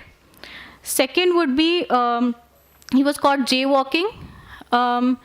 Third would be that he wrote a comment on the internet against the government, or maybe it was a vulgar comment. Now, and fourth thing what he did was he paid a hefty sum to a charity, right? Now, out of these 4 things, there are 3 things that are negative, 1 thing that is positive. So for every negative thing, they will, let's say, subtract 10 or 5 points out of his social scoring system, and maybe they'll add 10, 20 points for his charity work. Now, this creates a score for every individual. To explain it further, let's talk about CIBIL score. I guess everybody is aware about the CIBIL score, right? CIBIL score will determine the interest that you pay. Similarly, the social scoring system will basically give you a score which will determine whether you can actually take a loan or not. It's not even about interest, whether you can actually take a loan or not. Maybe your kids want to go to a private school or maybe a government school. So that it can also determine whether your child will actually be allowed in that school or not. Some people might say that it is okay to give punishment for certain acts and then maybe appreciate for good acts. It will encourage people to do better things, right? Somewhere it is right, but when you look at the broader aspect of it, it gives a lot of power to the people making the regulations around the scoring system. So again, coming back to the question, who is making the scoring system? Who is determining whether this is right or this is wrong? When you say talking against the government in China, in this case, maybe it's a positive criticism. You never know, right? So this social scoring system is highly dangerous and it's completely banned in EU. So you cannot make any AI models which replicate this, all right? So this is broadly the EU AI Act that I want to talk about. Now, most of you must be thinking, why is it important for us? We are in India, that's the EU Act. Because most of the legislations that will come in the next 5 to 10 years will be loosely based on this act. And everybody working here on whatever AI models that you're working on should know this and start inculcating these regulations into your models right now so that you are future-proof, right? So when these legislations come to our country, you will not be left behind in legalities or nobody can sue you in this case. And apart from that, obviously, it is highly ethical. So you need to pay attention towards your ethics as well.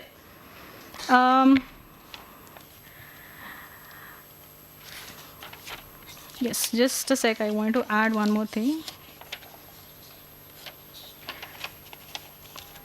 All right. So another thing that I wanted to highlight was, as Sandhya ma'am rightly said about the spam calls, right? So the currency currently today is data.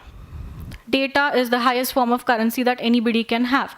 If you have somebody's data, you can completely take over that person's life. And it is happening, right? People are losing their money and they're losing their lives behind all of this. So when you talk about data, we arbitrarily, without even thinking, enter our details into any random website, or maybe the AI model as well, when we are using ChatGPT. When we are using it in a personal capacity, what we do is we ask them anything that comes to our mind, right? Unless, as you rightly said, in your organization, you have your own GPT. So in that case, you will be a little bit regulated, the employee might wait, but when it's about a personal laptop, they might enter in any details that they want to. Again, coming back to the image generation here. So you are, has anybody, how many of you have used it, created your own Ghibli artwork here? Okay. How many of you took a pause before creating it and thought, will my image be used against me? Okay. So this is what I want to, this is a takeaway message for all of you, that it is wonderful to have AI in our lives. It's going to improve our lives exponentially. It's going to create opportunities, great. But I'm here to speak on behalf of our entire generation that we are more driven towards the ethics of it. We are the generation who do care about global warming.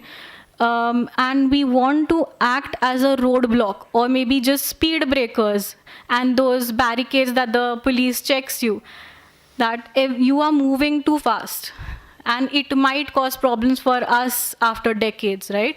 So take a break, breathe before entering anything into any other AI model, breathe before making an AI model. Just think of the bigger picture of how it will actually impact people. Will it cause an issue? How much of data do you really require from somebody, and how much are you actually taking from that person, right? And if you are taking a data and you're passing it on to somebody else, is that person actually going to use it in an ethical way, right? So this is my takeaway message to everybody here. Please, please take a breath and wait before doing anything, right? Thank you so much. Yes.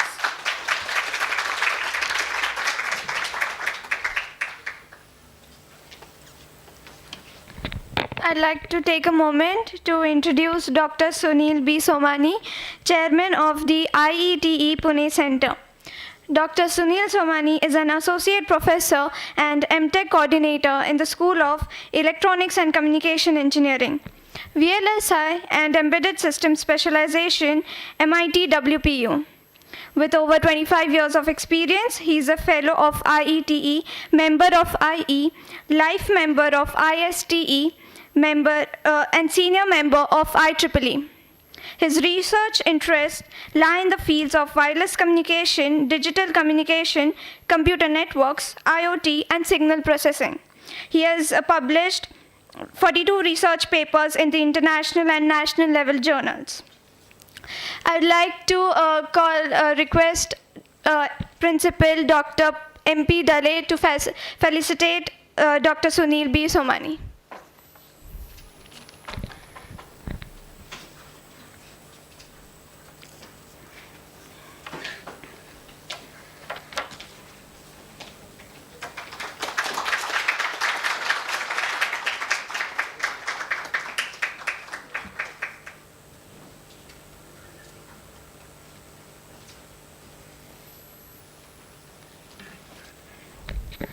I would like to request Dr. Sunil sir to share his views.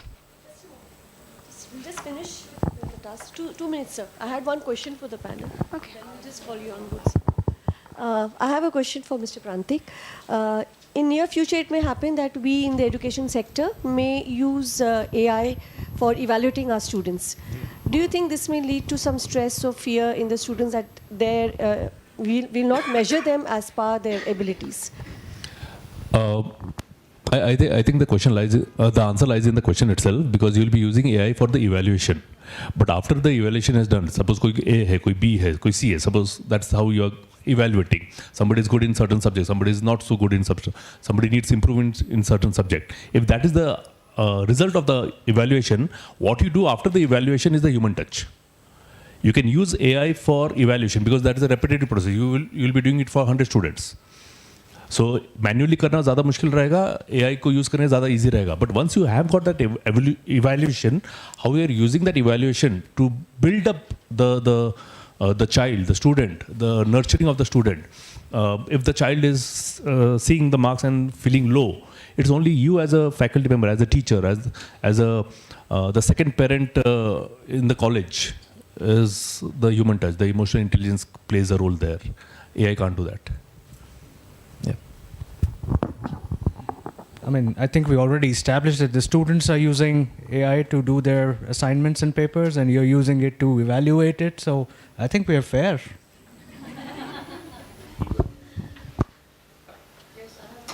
Any legal implication, Dr. Arya, if we use the AI tools for evaluating the students? There might not be any legal implications as such. It's just, it should be very, the data fed into it should be the right data. Right? When you're evaluating something, it should be based, either you want to base it on just the theoretical knowledge of the student, or do you want to test the practical knowledge as well? So that is something that has to be kept in mind, I feel. Legally, there is no issue as such. Students will be using ChatGPT for the theory. So how do we evaluate them? There's another AI to check whether it is ChatGPT answer or not. Yes. Somebody who's Absolutely no doubt about using AI, but what will be the impact of AI on what we can say emotional quotient that will impact on social life for next generation? in a way it has already started, because most of the time अगर आप देखोगे what is the physical posture of people nowadays. I was traveling in metro a few weeks back. I have a habit of reading books, so I was reading book. My head was down, but I just looked over. सबके sir नीचे है, but book नहीं है, mobile है. So in a way we are getting electronically connected and emotionally disconnected, if I have to say it that way. So there is an implication already, and that is where we need to understand. That is where mobile detoxing और digital detoxing ये सारे terminology क्यों start हुआ है. पहले सिर्फ body था, अभी मोबाइल पे क्यों आ गया है? Because people, psychologist, psychotherapists, they have understood the implication of it. I would highly recommend that at a certain time you stop using the mobile, or rather the certain digital products after a certain time in a day. That is highly necessary. And is it impacting social and emotional intelligence? The answer is yes, क्योंकि कोई phone करे wish नहीं कर रहा है ना. Happy birthday. GIF. So yes, it is impacting, and that is where we as humans, we need to get involved and understand. By the way, artificial intelligence use कर रहे हैं, हमको artificial नहीं होना है. हमको हमारा original intelligence जिस प्रकार से the nature has created us, we have to maintain that, and also we are social animals ना, वो कहाँ भूल गए हम. That's the thing. Yeah. So I would like to answer what Madam said. You know, it's a great question. Can we use AI tool for evaluation? A month before, we evaluated one tool developed by a Pune-based organization, Pune-based company. It will conduct the first round of interview. What is happening now? If we are going to hire developers, software engineers, the first round of interview is done. And we ask some basic questions, some coding questions, some OOPS concepts, as Nasir said, you know, some questions like data structure, you know, stacks, linked. Now, the tool is working fine, and I have evaluated that tool. It has two reference points. One, it will have a job description, and second is the CV. If I am a candidate, my CV will be with that tool. Now, based on the job description, it will, identify what are the areas of, what topics need to be asked. For example, if the questions related to OOPS, C, C++, Python need to be asked, it will identify which are the topics. Now, it will start with the very basic question. The tool will start, it will ask a question. Okay, let's say the question is related to Python. So, the question will be like this. What is your experience in Python, and what kind of code you have written so far? How many years of experience you have? The first question is asked. The candidate is supposed to open his camera and start recording his answer. His answer will come as it is, in the form of text over there. If you want to make changes, he can change his text also, and he need to submit that answer. That will be evaluated by the tool using AI, and it will be rated. There is a 1 to 10, on a scale of 1 to 10, there will be rating for every question. Now, madam, what you asked is, now he cannot bluff while talking. His real knowledge will be tested, and the evidence of his entire, interview will be provided in the form of that text. The document will be submitted. These are the questions, these are the answers given. And finally, as a candidate, I need to submit, if I want to make any correction or changes into the statement, I can do that, I can submit over there. So previously we were facing a problem when interviewers conducting training interviews, they were not providing, remarks, proper remarks, selected or rejected, only 2 things they were providing. Why someone is selected or why someone is not selected, that, that reasoning was not there. But with this kind of tools, you are getting everything. So legally you are safe. Why someone is given 10 out of 10 marks and why someone is given 1 out of 10 marks, we have got, everything in front of you. So this is a robust mechanism which has come into the. And previously we were paying 2,000 rupees for one interview. We were hiring interviewers. Now we need to pay just 100 or 150 rupees per interview. So, these kind of things are happening. So thank you very much. It was a wonderful question. I just want to add one point there. See, how many evaluations as teachers or parents we have done that this child is not doing well. Eventually we've seen the child doing extremely well. So I think there is a limitation in any evaluation. I think that's something which we need to understand. Second, the child, some of them, keeping the ChatGPT aside, some of them are extremely good in writing. They have a great writing skills in exhibiting what they know. And some of them are extremely great orators who can kind of bring in different thoughts and an idea. I just want all our teachers and as parents, we recognize these strengths of the children and mold them and not just get skewed with any kind of an assessment or an evaluation, and give them some bit of benefit of doubt that they can do better. And I think encouraging words, as you rightly said, is the best way to take that forward, because any kind of an evaluation or a model will have some not so good part of it. So that's one point. Analyzing any student, we have to follow Bloom's taxonomy. That will be better. But for conceptual, we will go for ChatGPT. No, but my question was the same, that human touch is not there when you're using the AI tool for evaluating, right? So when we teachers manually do it face to face, it's a different result altogether. And when you're doing it using an AI tool, so we use an AI tool, it's going to be a stringent way of marking them, and this may lead to some stress and anxiety. So that was my question, that you as a life coach, what is your take on it? Exactly. And now you imagine I have done BCS, and I got to know my BCS final year paper was checked by geography teacher of BA. And she had a sample answer paper, जो ऐसा अगर answer दिख रहा है, ऐसा अगर logic दिख रहा है, तो marks. I as a person, I can have a different logic. I can have a completely different logic. So अगर आप देखोगे, मुझे मार्क्स कितने मिलेंगे? If I have used a different logic to come to the same answer, but I have used a different logic in my computer science. Geography teacher मुझे कितने marks देगी? मिले मेरे को.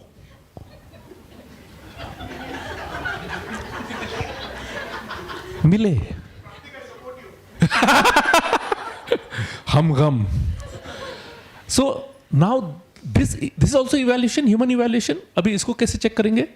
The thing is, because 500-600 papers आ रहे हैं, so arts का जो कॉलेज था उनका एग्जाम पहले खत्म हो जाता था, तो वो टीचर फ्री हैं तो उनको दिया जाता था.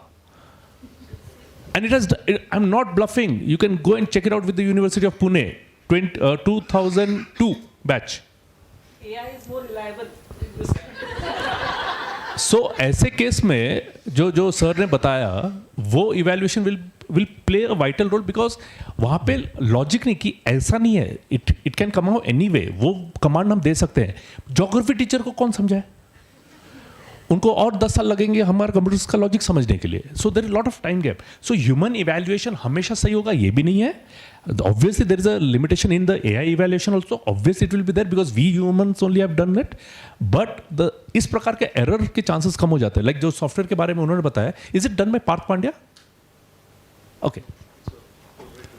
Okay, fine. One of my friend is also in the same software. He has created that. So my friend Par, जब ये पूरा सब चीज़ किया है, तो वहाँ पे first level of evaluation is very nice. तो वहाँ पे ह्यूमन एरर के chance come, at least first round, second and third round जो है वो ह्यूमन टच आ ही जाता है. सो एज ए टीचर जब आप बात कर रहे हो, सो इवैल्यूएशन कर लेने दीजिए एआई को. आज का है वो स्ट्रेंथ, वो कर लीजिए. इवैल्यूएशन के बाद वाला comes your human touch, and that is more important. कि अगर मार्क्स कम भी आए, सपोज मान लेते एआई गलत भी किया है, एआई ने गलत आंसर किया है एंड वो student who was expecting 70 got 50 marks only. Now that child who is feeling low, only that emotional intelligence, the words of a human being as a teacher will play a very vital role.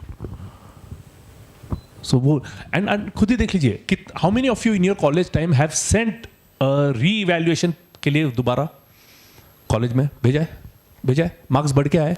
हाँ, human error था ना वहाँ पे भी, तो ऐसा. So not one thing is good. We have to find one of the beautiful way to venture out and find out the best possible solution. It is not just one way is the best one. Yeah, यहाँ पे पीछे कोई एक सवाल था. हाँ जी. Will AI widen the gap between rich and poor by giving unfair rights to all the people who are already wealthy? So question is for me or him?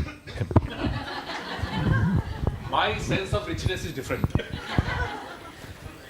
Purely in monetary terms, I think if anything, it should provide more equal opportunities because, but it depends on what scale, what evaluation criterion you're looking at it. If you mean, would everybody have access to really complex financial models to be able to make their investment decisions? No. Only a few would have that. And only a few would be able to afford them and be able to manipulate and work with them. But was that the case even earlier? Yes. Who are the ones who are running the market? Who are the ones who are making policy or taxation, etc.? That has always remained in the hands of very few people.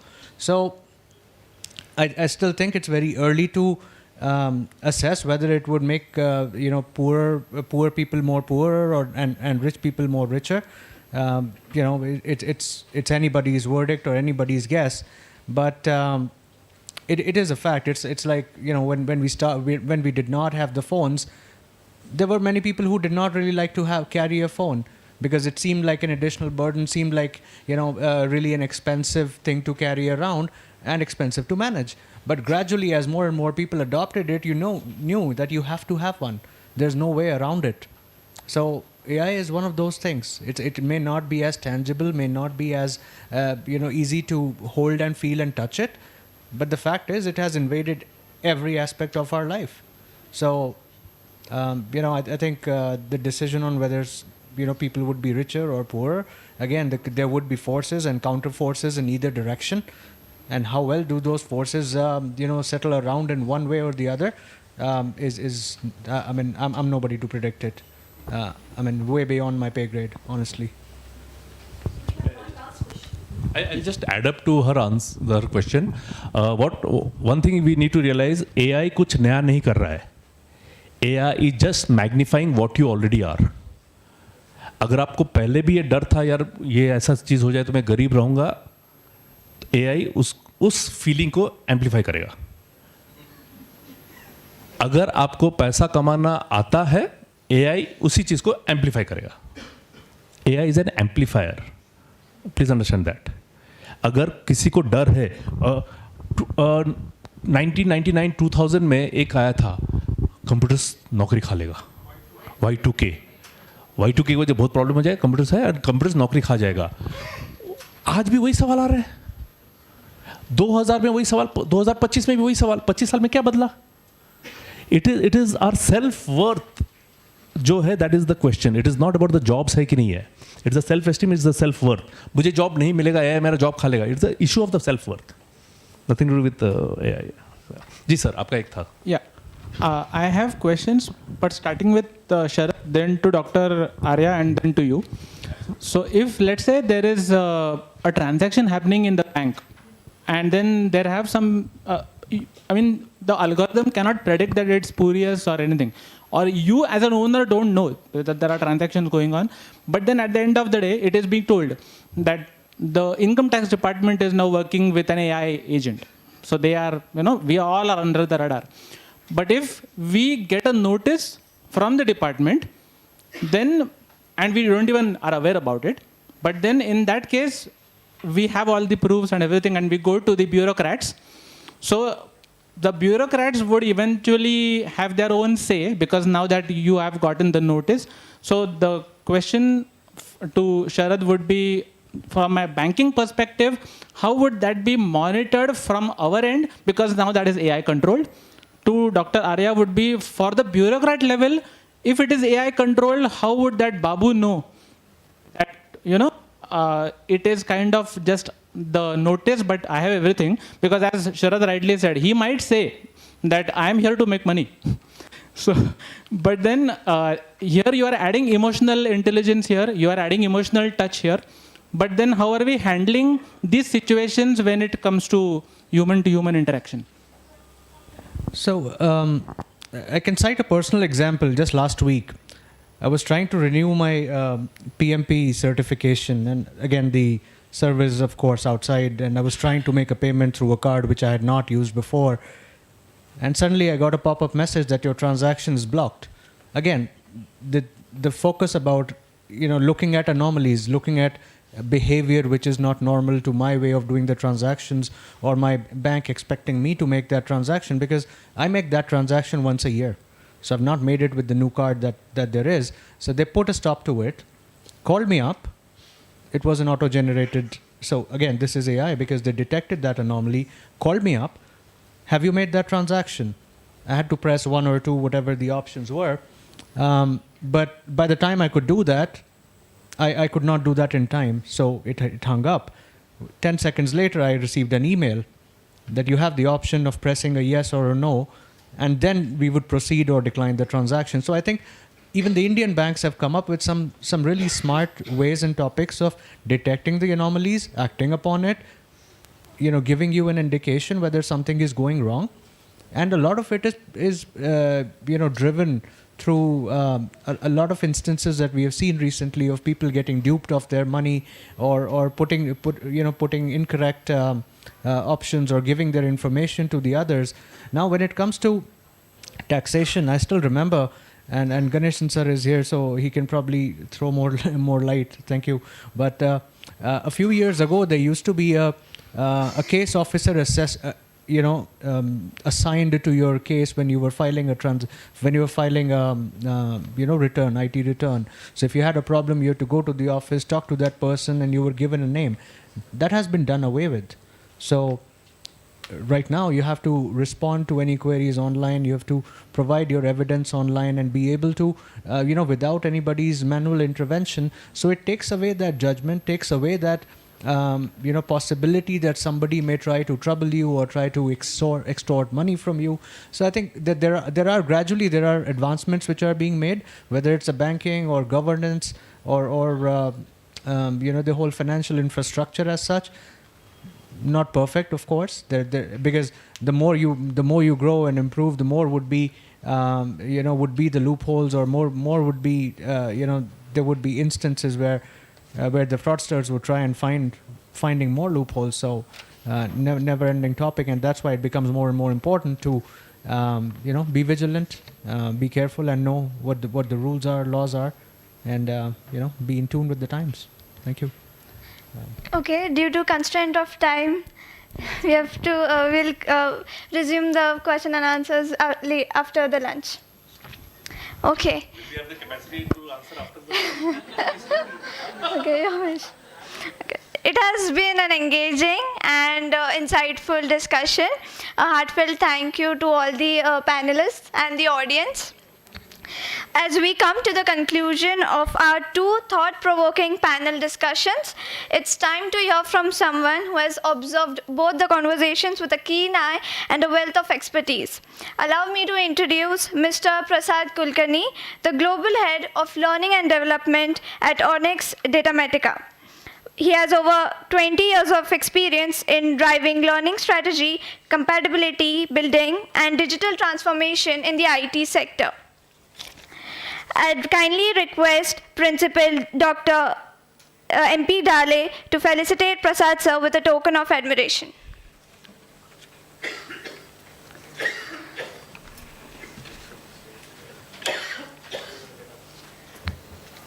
Okay. Thank you.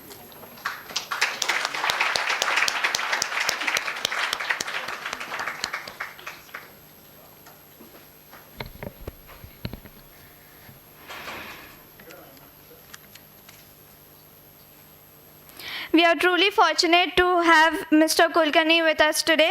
I now invite him to the stage to share his invaluable insights and reflection on today's discussions.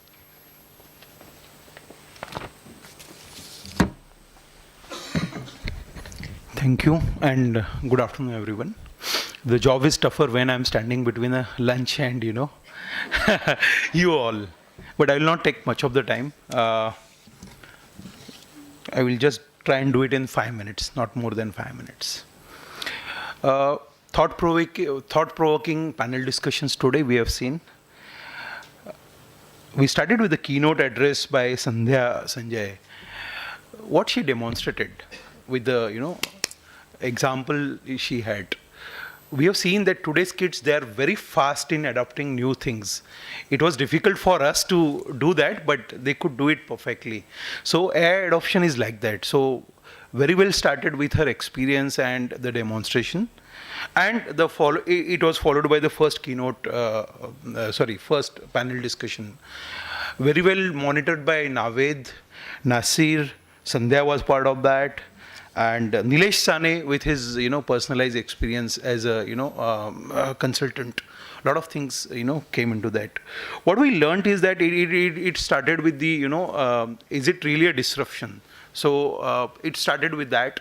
And, there was a final opinion by all the panel members. It is not a disruption and it is a new opportunity. A lot of question answers were there. So one question was around innovation, how we can, have innovation. It was a great question, I will say. And it was a great discussion. The next one was a different one. I highly recommend that we should have a monitor for the panel discussion. So I think we need to do that. But the life coach Prantik Panigrahi brought in a different kind of flavor, that human touch is always important. Whenever, whatever the kind of work we do, whether it's an evaluation or anything, that he has got a different flavor. Dr. Arya Mane, coming from a medical background and lawyer, definitely she has got a different flavor. She asked, a couple of questions about, European Union, AI Act and all those kind of things. So that got a different flavor. Being conservative, why some people or some countries are conservative around, AI adoption. So that got a different flavor.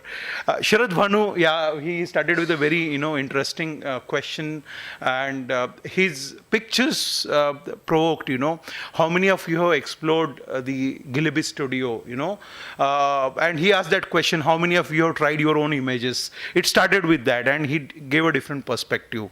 And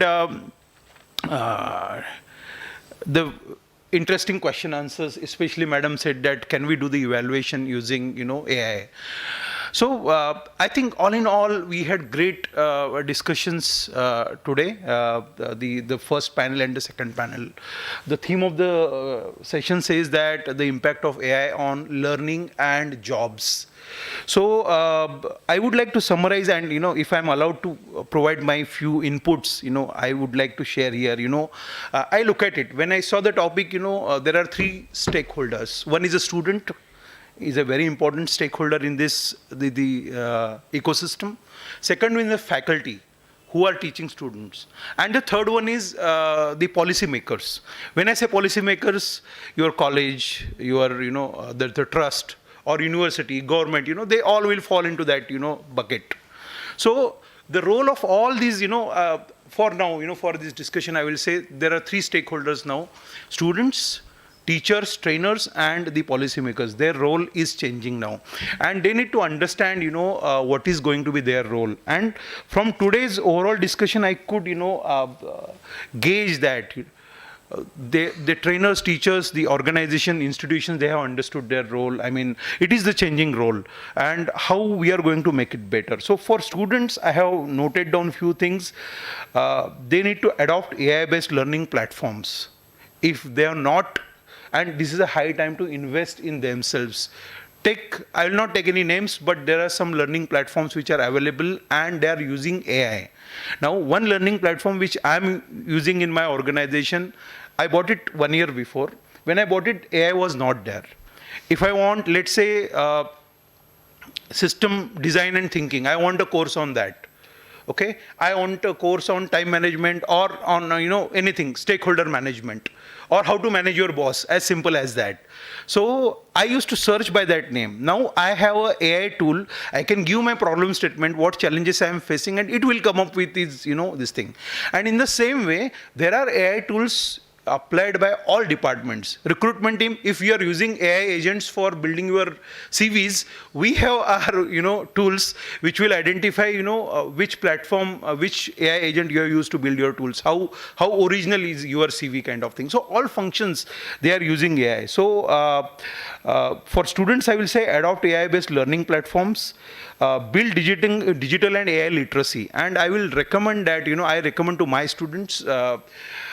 Because nowadays most of these people take the AWS, Amazon Web Services, basic level certification, or Azure 900 is there, or Google Cloud Digital Leader, which is a basic certification. So please go for at least one basic certification that will not only make you literate of AI, but that will teach you how the AI is implemented, used. So go for at least one certification. And for teachers, now their role is changing from trainers or teachers to facilitators. Now as a teachers, we need to ensure that now as an organization, I would have given one paid subscription of ChatGPT or something to all my teachers and trainers, because first they need to upgrade themselves. They need to identify the ChatGPT general people what we use is, and what is a paid subscription. There is a lot of difference. And on top of that, some organization, they have developed their own ChatGPTs, I will say, in a simple language. So how we are going to develop your own ecosystem? For example, in my days, writing journals was the most boring thing, because I need to I should invest my more time in going to lab, take readings, plot a graph, and learn from that. Okay, what is the objective of this experiment and what I have learned. So my time should be spent more on doing experiment, take readings, plot a graph, make some changes. But writing those same objective, aim, apparatus, and all those kind of things, gone those days. So I am just taking this as an example. So wherever you think that few things are monotonous, boring, people are not enjoying, so I think as a facilitator we can automate all those things, and we can spend quality times on the learning of the students. So I will say for just give me a moment. Okay, and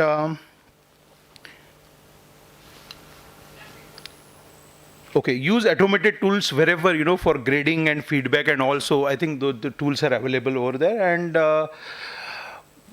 nowadays we had one workshop, and even in the organization, still I get a request, how we can have a training on improving the accountability and ownership. How to improve the curiosity index, and there the life coach, we need your help. So still, colleges and universities, we need to spend more time on developing the life skills of students, and wherever possible, you can use automated tools. That's my recommendation. So on this note, a lot of things to talk, but I don't want to, I already have crossed 5 minutes. So thank you very much for inviting me here, and wish you all the best. Yeah, thank you.